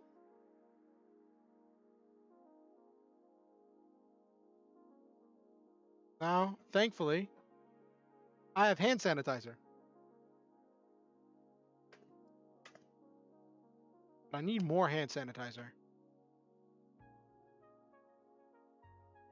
So there's this book I'm debating buying, Nabiru. I was on the fence with buying it whenever like the place I was gonna order food from earlier today closed early. And I was like, you know what, I'll take that money and go order a book. I was gonna buy this book called Iron Widow. And it's funny. So like when I look on Amazon for Iron Widow, right? The hardcover is $8.99. It's like it's on sale or something, right? And I'm like, well, if the hardcover is $8.99, the paperback's got to be a really great reasonable price. Because if I get it digitally, I'm only going to be able to read it like at my computer, but I want to be able to read like while I'm laying in bed and stuff, right? Um, and I look and it's only the hardcover that's on sale. The paperback is still like 15 bucks. And I'm like, and I'm on the fence with if I want to buy it used, because like buying it used is great, but like if you want to support the author, you normally want to buy it new. I could like I not downloaded. I found a preview where like you can read like a few chapters. And I think what I'm going to do later is I'm going to read a few chapters to decide if I really want it, if I need the book. And it's a 2-book series.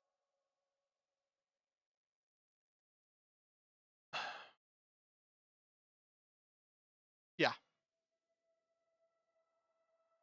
Like I know, yeah, one being on sale, not the other. Exactly. I was just thinking about it the other day when I was on my, I don't know if you saw when I was doing the collab stream with Hero Girls, when she mentioned about that book, I like completely ADHD brained, completely forgot I was streaming my screen and opened up Amazon to find the book. Thankfully, I wasn't logged in, and I went back and reviewed the footage, and there was no private information that was revealed in that. So I kept that. I didn't like edit that out, but like it was just really funny that I just ADHD brained and went to look it up whenever when Hero Girls mentioned it.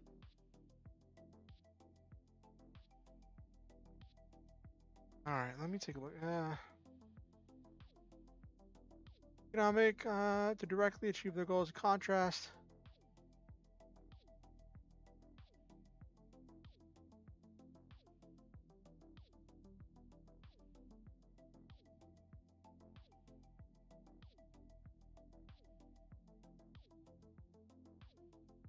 Yeah, direct action. This could be violent direct action.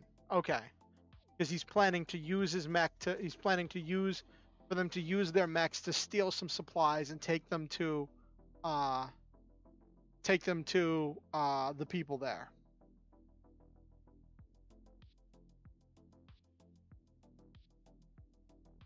Which is going to be interesting because then I have to figure out how that fits with the rest of it. I'm trying to do things kind of like a pantser a little bit, where I'm only plotting like things in each block, where I plot each 3-chapter block and then I kind of just go as I go. I have no clue how this story is going to end, but I'm just kind of going with the flow right now.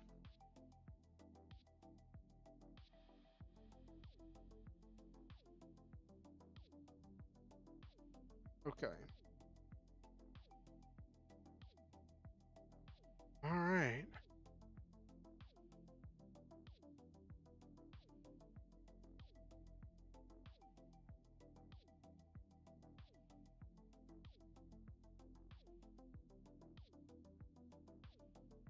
How many pages was that chapter? 1, 2, 3. Yeah, it's about almost 3 whole pages.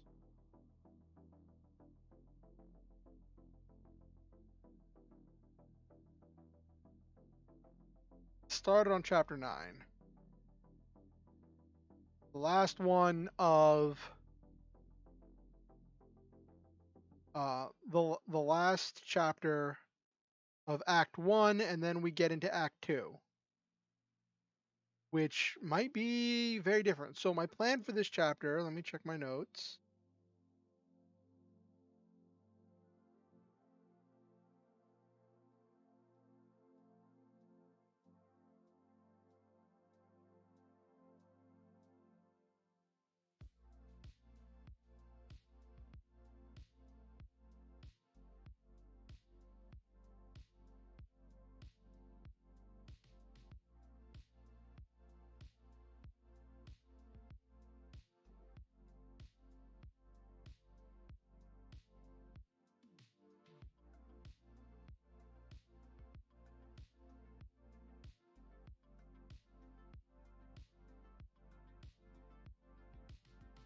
So in my notes, I have here, in the midst of it all, John feels the need to help them, so he takes some supplies and delivers it to them to help them survive. He and his followers use their mechs to transport the goods.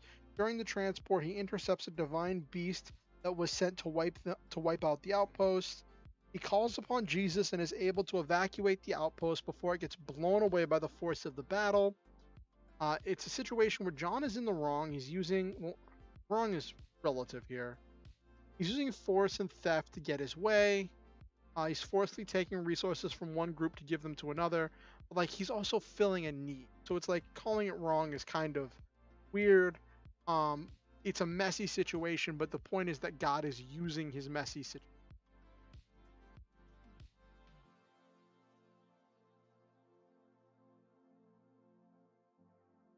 Um,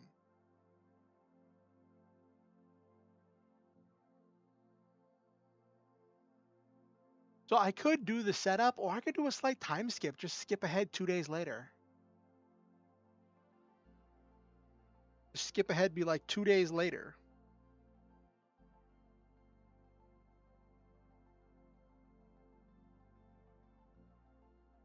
I could skip ahead, have them in the forest already on their way to the outpost with the supplies, and um, tell the story of how they got the supplies through a quick flashback.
Mm-hmm. Tim, Letty, Homer, and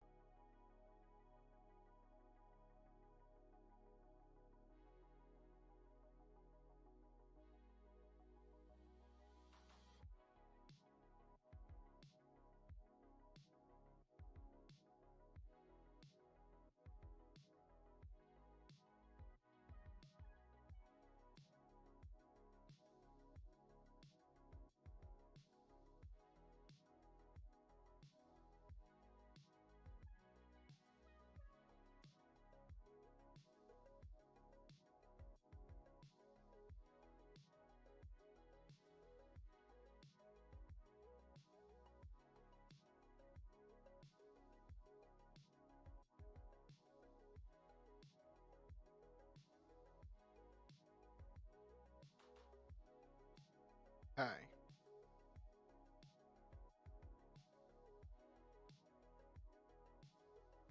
All right.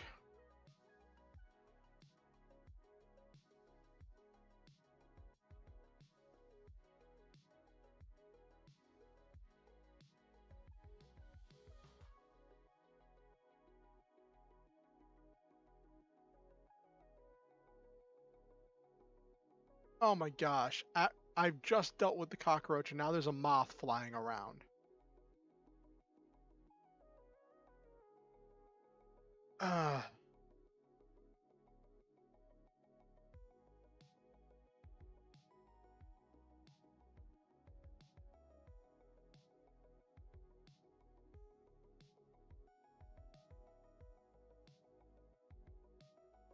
It's a moth.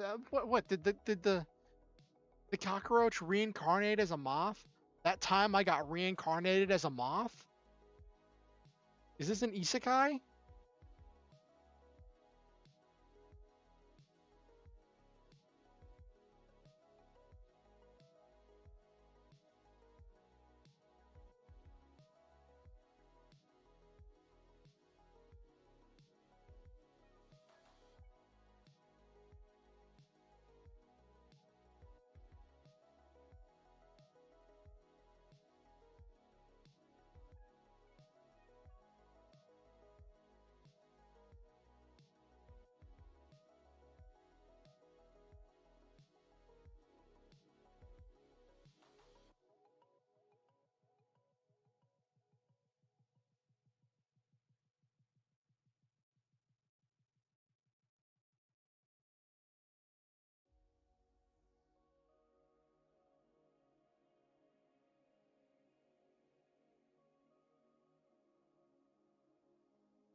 I want to get this idea down before we go down to winding down. Uh,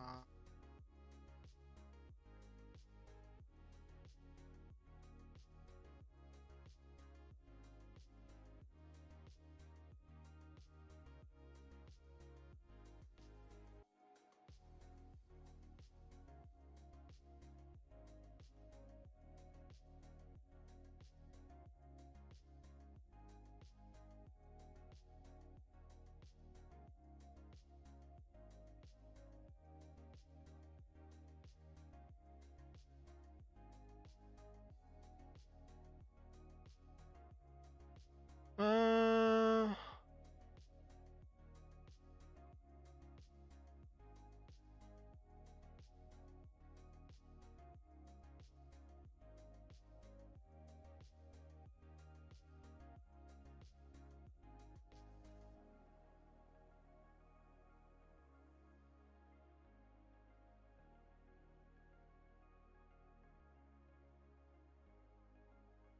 yeah, brig is the right word.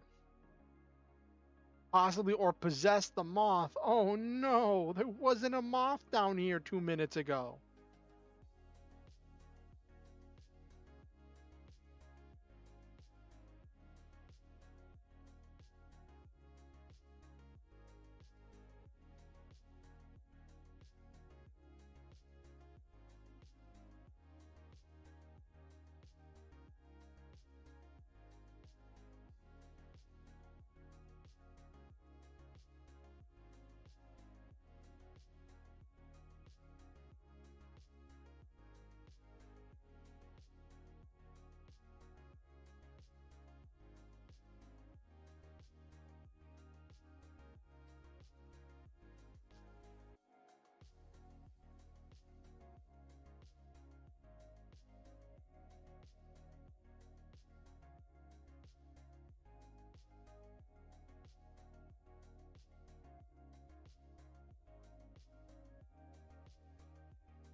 This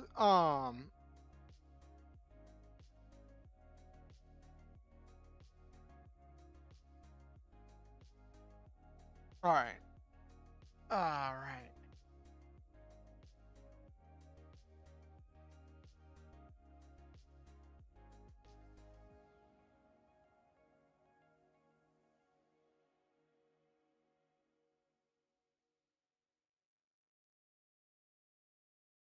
All right. So this is skipped a lot of stuff, dealt with them being on the road, uh, and uh, I wanted Greg to be there so that way Greg can tell them what's about to happen.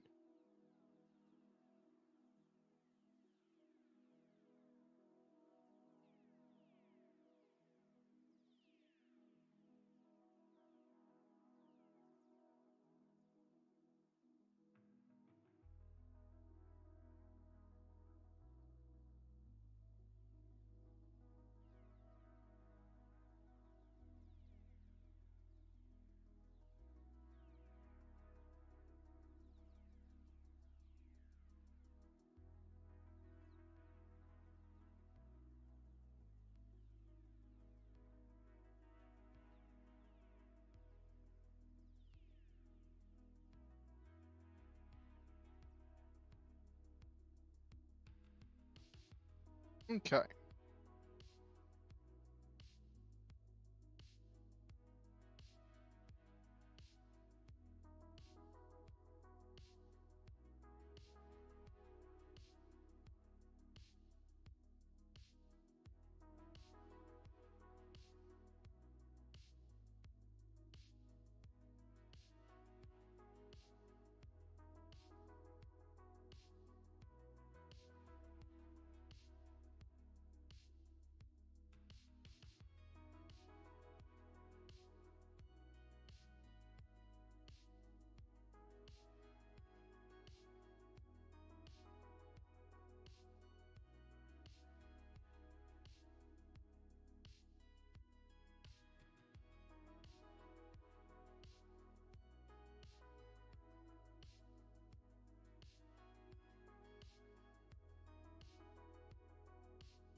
What do I want this one to look like?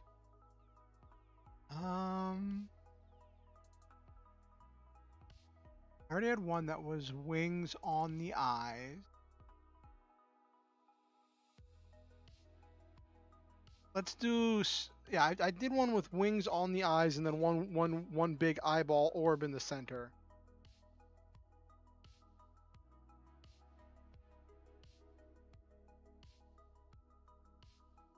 Let's do the one with the circles of eyes.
Okay. All right. I think I like how that came together. This is a good start of chapter 9. Then after I finish this chapter, I got to figure out where the story is going next. I've only planned up to this point. Uh and even then I haven't finished planning this point out. It's an interesting exercise to not have everything planned out. All right. Ah, let's change over. Actually, let me see how many words I wrote today. I wrote a couple words. Yeah,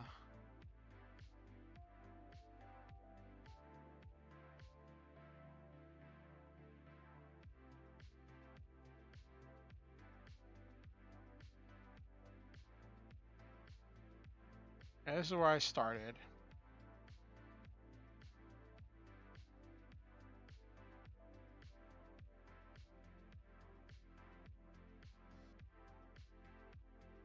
I got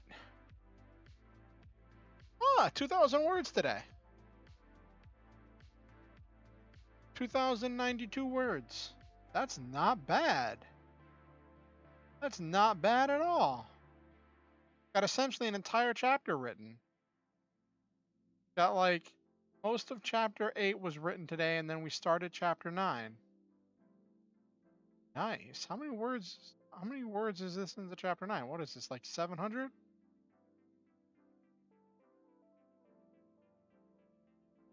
Oh, 300. Okay. 367. Okay. We're up to almost 17K words in this project, which is nice. All right. Let's boot back over.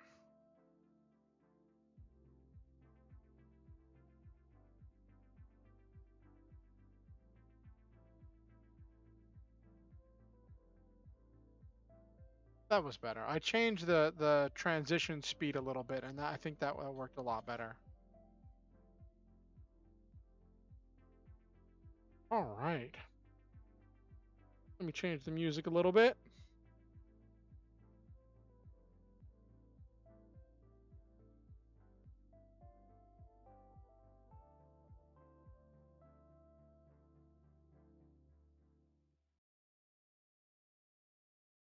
Go to some beats to sleep chill to. Okay. All right. So what anime or manga were you reading today, Nabiru? I noticed you were late, so I figured you were probably reading some anime and watching some manga.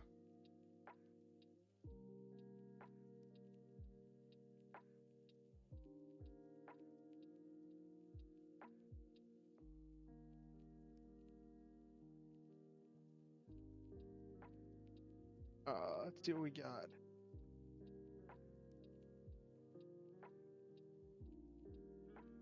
No, what were you working on then?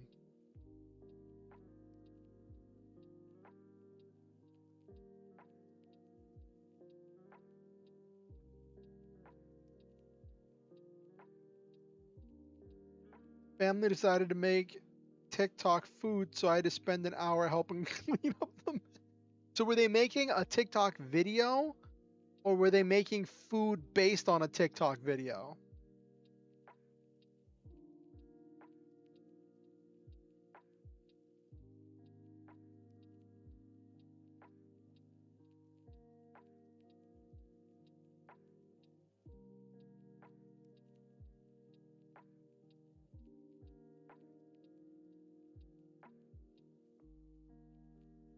Food based on it. That's quite the adventure. Oh, goodness gravy. That is quite the adventure. Lots of pots, pans, stuff, nothing you can put in it. Of course not. Of course not.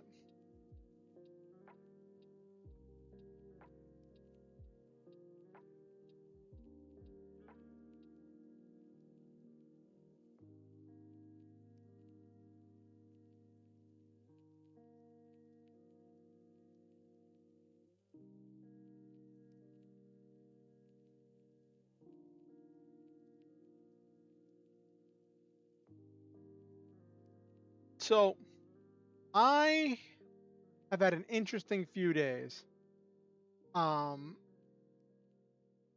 Sunday was rough because it was Father's Day, and I was dealing with a lot of memories of my stepdad who passed away years ago, and just dealing with all of that. And then like the day before that, I watched Macross Frontier Labyrinth Through Time. I can talk about this because Silva's not here. Macross does this thing, which is why I feel like I'm kind of hypocritical whenever I talk about disliking the DBZ movies. I think my dislike of the DBZ movies is a lot of me being salty that Brawly wasn't canon, because I love the Brawly movie.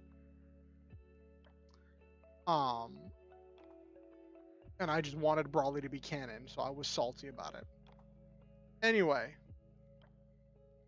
I've gotten over that. But so because Silva mentioned the stuff that we watched with Macross, and I realized I enjoy the Macross movies. In the Macross movies, a lot of times are retellings of the anime, fixing whatever problems happened in production, things got skipped, stuff that happened, and Macross Frontier is the one that I've seen both the series and the movies of. It's split into two movies, and I feel like Macross Frontier, as the movies, did so many things right that the series was kind of met on, but I still love the series. And I was reading this comment that claimed that that the things that they got right in the movie were because when the series was being made, there was some disagreement between the writer and the producer over what the final pairing would be. Where like the writer, I think, wanted these two characters to get together, but the producer wanted the other character that's, because Macross is known for its love triangles, right? And it's arguably the first anime to have a love triangle as a primary plot point. And apparently, I think it was like the writer wanted one pairing, and the producer didn't want the other third girl to get left behind, and so changed, and there was like some schism or division in the production staff between who was on whose side, and it ended up being like kind of not quite splitting the difference, but it ended with like one of the most infamous lines I think in Macross history was like, "You are both my wings," and just refusing to make the decision over who he's choosing in the love triangle, and like the two girls agreeing at the end of the series that they're not going to lose to each other in their competitions for the main character's love.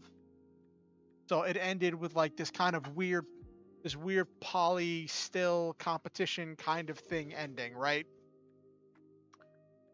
And what's funny is like that happened, right, in the series.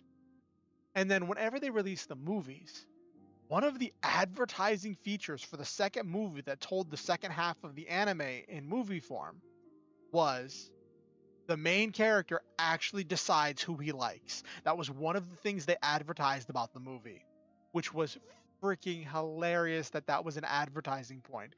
They just took that and ran with it. And it came out so beautifully. But like, it was just a very moving and touching movie. And at the end of the movie, main character dude finally says who he likes. Says, "I really like you," as he's about to get blasted into atoms by the combined force of the entire UN Spacey and SMS fleet's main guns. Because a whole lot of shenaniganry happened. And this alien that they were trying to save saves itself. Yeah, exactly. It makes sense. And he's trying to reach out and save this alien. And the rest of everybody determined this alien was too dangerous to leave alive, so they're trying to exterminate it. and they finally managed to free the alien from the bad guy's control, right? They finally managed to free the alien from the bad guy's control, and he manages to reach the alien with the power of their songs, and he says who he likes. And as the blasts are barreling towards him, the alien folds space and time and disappears, saving itself and saving him with it. But nobody knows where he went. And that was how the second movie ended. And the second movie, like, ended like where the series ended, right? Like a little bit past, but like still. So there was no proof that we were getting a third movie. And I was like, is that how they're about to end this? Are they about to end this with he says who he likes, and then he kind of disappears through space and time to some other timeline dimension thing? And I was like, no way. And I kept hoping that like he would pop up in like one of the later movies of the other season. And I just found out like a couple days ago that there was a short that was released called Macross Frontier Labyrinth Through Time. That was a 15-minute short that aired before the Macross Delta movie. The first Macross Delta movie. Macross Delta is the series that takes place after Macross Frontier. So they did a 15-minute short, and I'm like, oh, okay. And it took me forever, and then I realized that I had access to it through the site that I usually use to access things. I just was looking for the wrong name because I was looking for the English name and it was listed under its Japanese name because reasons.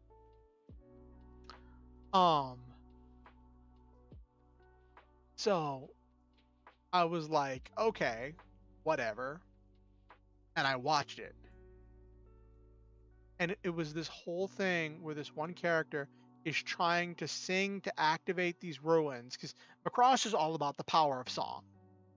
That is every season of Macross is about the power of music in some way, shape, or form. It is like, for all intents and purposes, it is a mecha idol anime. And I think a lot of people didn't like Delta because it leaned so hard into the idol aspect of it. But like, so this character is running through these ruins, singing this epic song, trying to reach out through space and time for the main character to figure out where he went. And this is intense because after the main character made his decision of who he liked, the girl that he said he liked said that she loved him after he disappeared, but she also collapsed because she gave up all of her strength and put her entire body on the line and sacrificed herself in order to sing one final song to save everyone. So the girl that the main character likes is currently in a coma. And the main character is gone in time and space, right? So now the only character left of the love triangle is the one who didn't get picked. But she is also the main character's best friend. Well, she was one of his best friends. They were like childhood school friends or whatever. So like, she still cares about the main character. So like, she's running through this ruin, trying to sing to activate it, trying to reach out. And she was saying this number. I didn't know what the number was, and I looked it up later after I watched it. Apparently the number she was singing was his old phone number. So she was trying to reach out to him. And she's trying to reach out to him and to reach through time and space to figure out where he is to bring him home. And it was so emotional, and I just started crying, and I'm like, you better get your back here. Like, you can't just drag me through this. And then the other girl of the love triangle, who's in a coma, from her coma, her spirit reaches out into the ruin and joins the girl. So then the two musical girls are doing a duet, both of them putting their souls out there to try to reach out through time and space to reach the main character. And like, the one girl's like singing about her insecurity, wondering if she's become someone that the other girl can respect, if she's become stronger, and all this stuff, right? And then at the end, the ruin activates and it shoots this beam of folded time and space in a direction. And one of the characters says, because there's a whole team observing this from outside the ruin, and says, "That's it. He must be at the other end of the beam." And I'm hoping somebody was tracking that beam, because that would suck if like the beam happened and they're like, "We had nothing in place to. Can you do it again? Can you do it again when we're watching this time? When we have like our gear ready to see where the beam is going? We didn't have any satellites. We're watching this ruin, not space." But it was so emotional. And the reason why it was so emotional is because I'm so emotionally invested in these characters. I love the music from Across Frontier. But like a lot of people don't like Macross Delta, and I think it's the people don't like Macross Delta because Macross Frontier was so good that people were hoping for more Macross Frontier or a series that um or a series that was better than Macross Frontier, and that was just kind of a peak. And I don't think Delta was as good as Frontier. Um, but um, yeah, I don't think Delta was as good as Frontier, but I still enjoyed Delta. Delta also leaned into the ridiculousness of the battle singers really hard.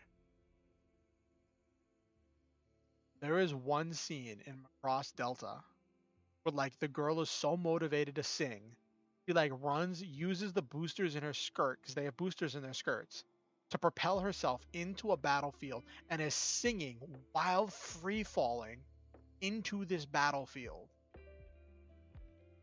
where like all of these explosions are happening. And like the main character in Delta has to like rescue this girl. And like she's just singing and I don't know who's rescuing who because her singing like empowers him. And like it was like they leaned into the concept of the D&D bard, like giving bardic inspiration. That is literally like bardic inspiration. The anime is Delta.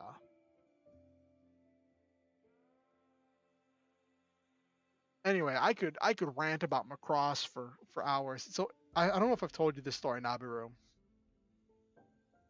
Way back when I was a young lad, um, actually now I think about it, I probably shouldn't tell this story on stream. You know what? No. YOLO. I don't have a lot of people watching anyway. Ranting is fun. So, my when I was a young lad full of foolishness and shenaniganry, I didn't have ready internet access to the place where I was staying, and like I had a really cruddy laptop, but I didn't have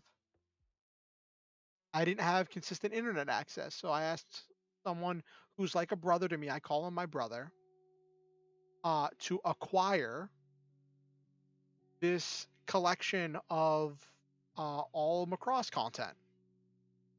And because of his slow internet connection, it took him like I think it was like 3 weeks to acquire these files, and it was like 100 GB of files. I never even watched it all at the time, which is funny. I miss having all of that, but anyway. Um, and I remember at one point he's just like, "What is this thing that you've had me acquiring? What is?" Well, nowadays that's the size of a regular game, you know. Uh, anyway, he's like, "What is this thing that you've had me acquiring?" And I'm like, "I will show you." And I showed him the final episode. Not even the final. Yeah, I think it was just the final battle of Macross Frontier, which explains nothing.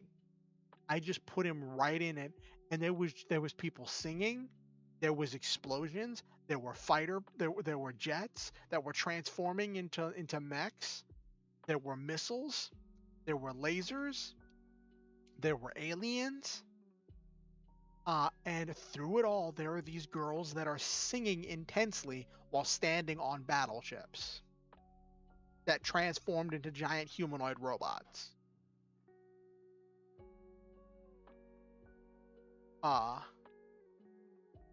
and I don't think he ever asked me about it again. He was just like, okay. He was just like, okay. I'm like, yeah, that is Macross.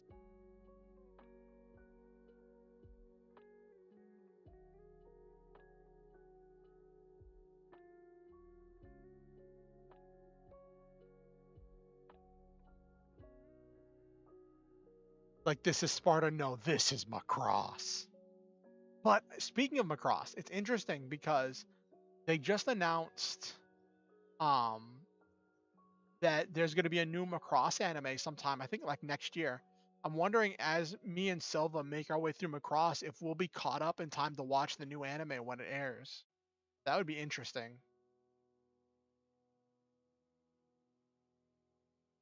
Macross, and someone would commented that like Macross does a new anime usually like every 10 years or so, and it's only been like 6 years, 6 maybe 7 years since Macross Delta. So people are like, yo, this is so early.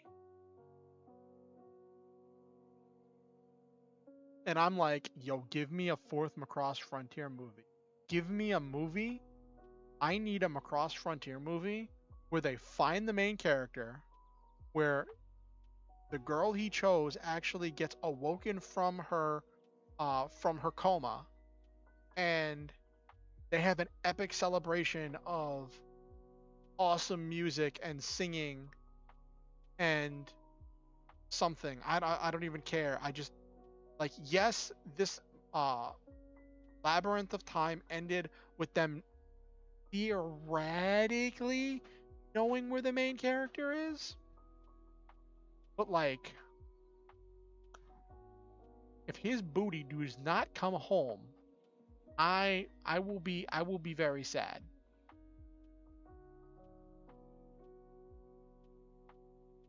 Anyway, I have been talking and going on and on and on, ranting for a while.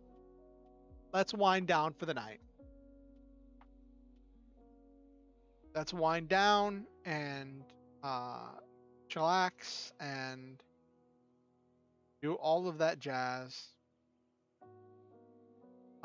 So I normally like to end my streams by saying nice things about the people who showed up for my stream and who are watching. So to Silva, to Tom, to Nabiru, to anyone else who watched the stream and didn't say anything, and to anyone who watches this VOD later, I want to say I love all of you, and I believe in each and every one of you.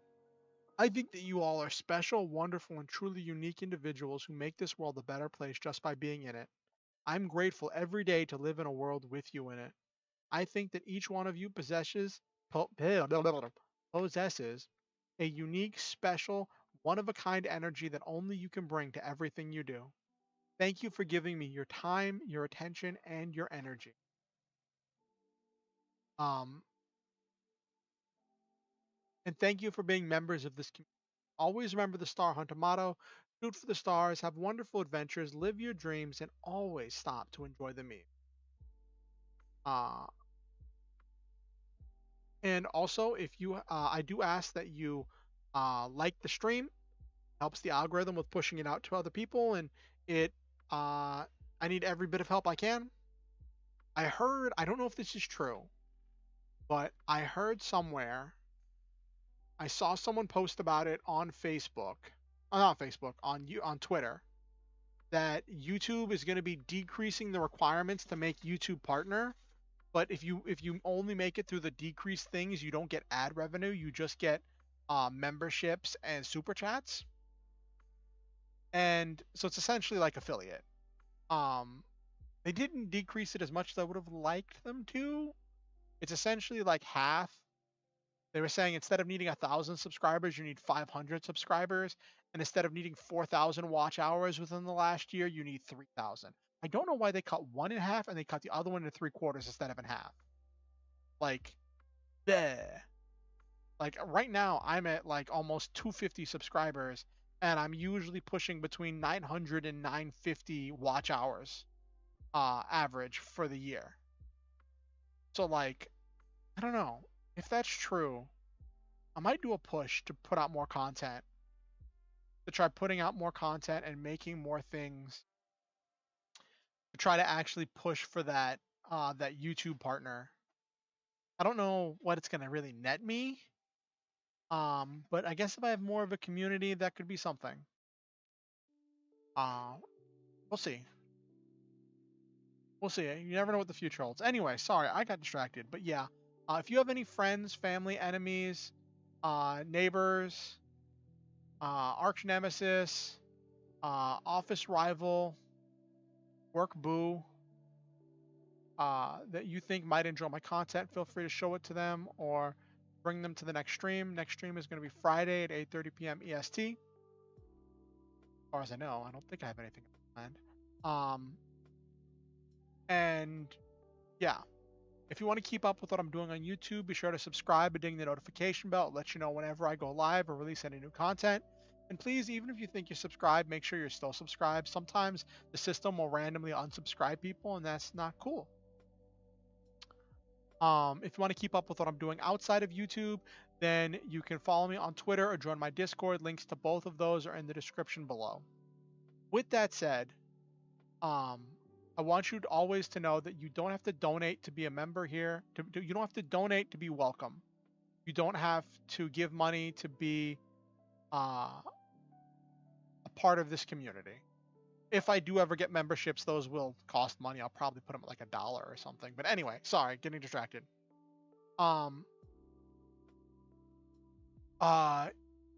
time, your attention, and your energy are payment enough. But with that said, if you ever feel motivated to donate to improve the stream or to improve my life, there are links where you can do that in the description down below. I'm grateful to each and every one of you that has donated, that has improved the stream, that has improved my life. Every little bit counts, and every single bit that you can help helps me in a great way.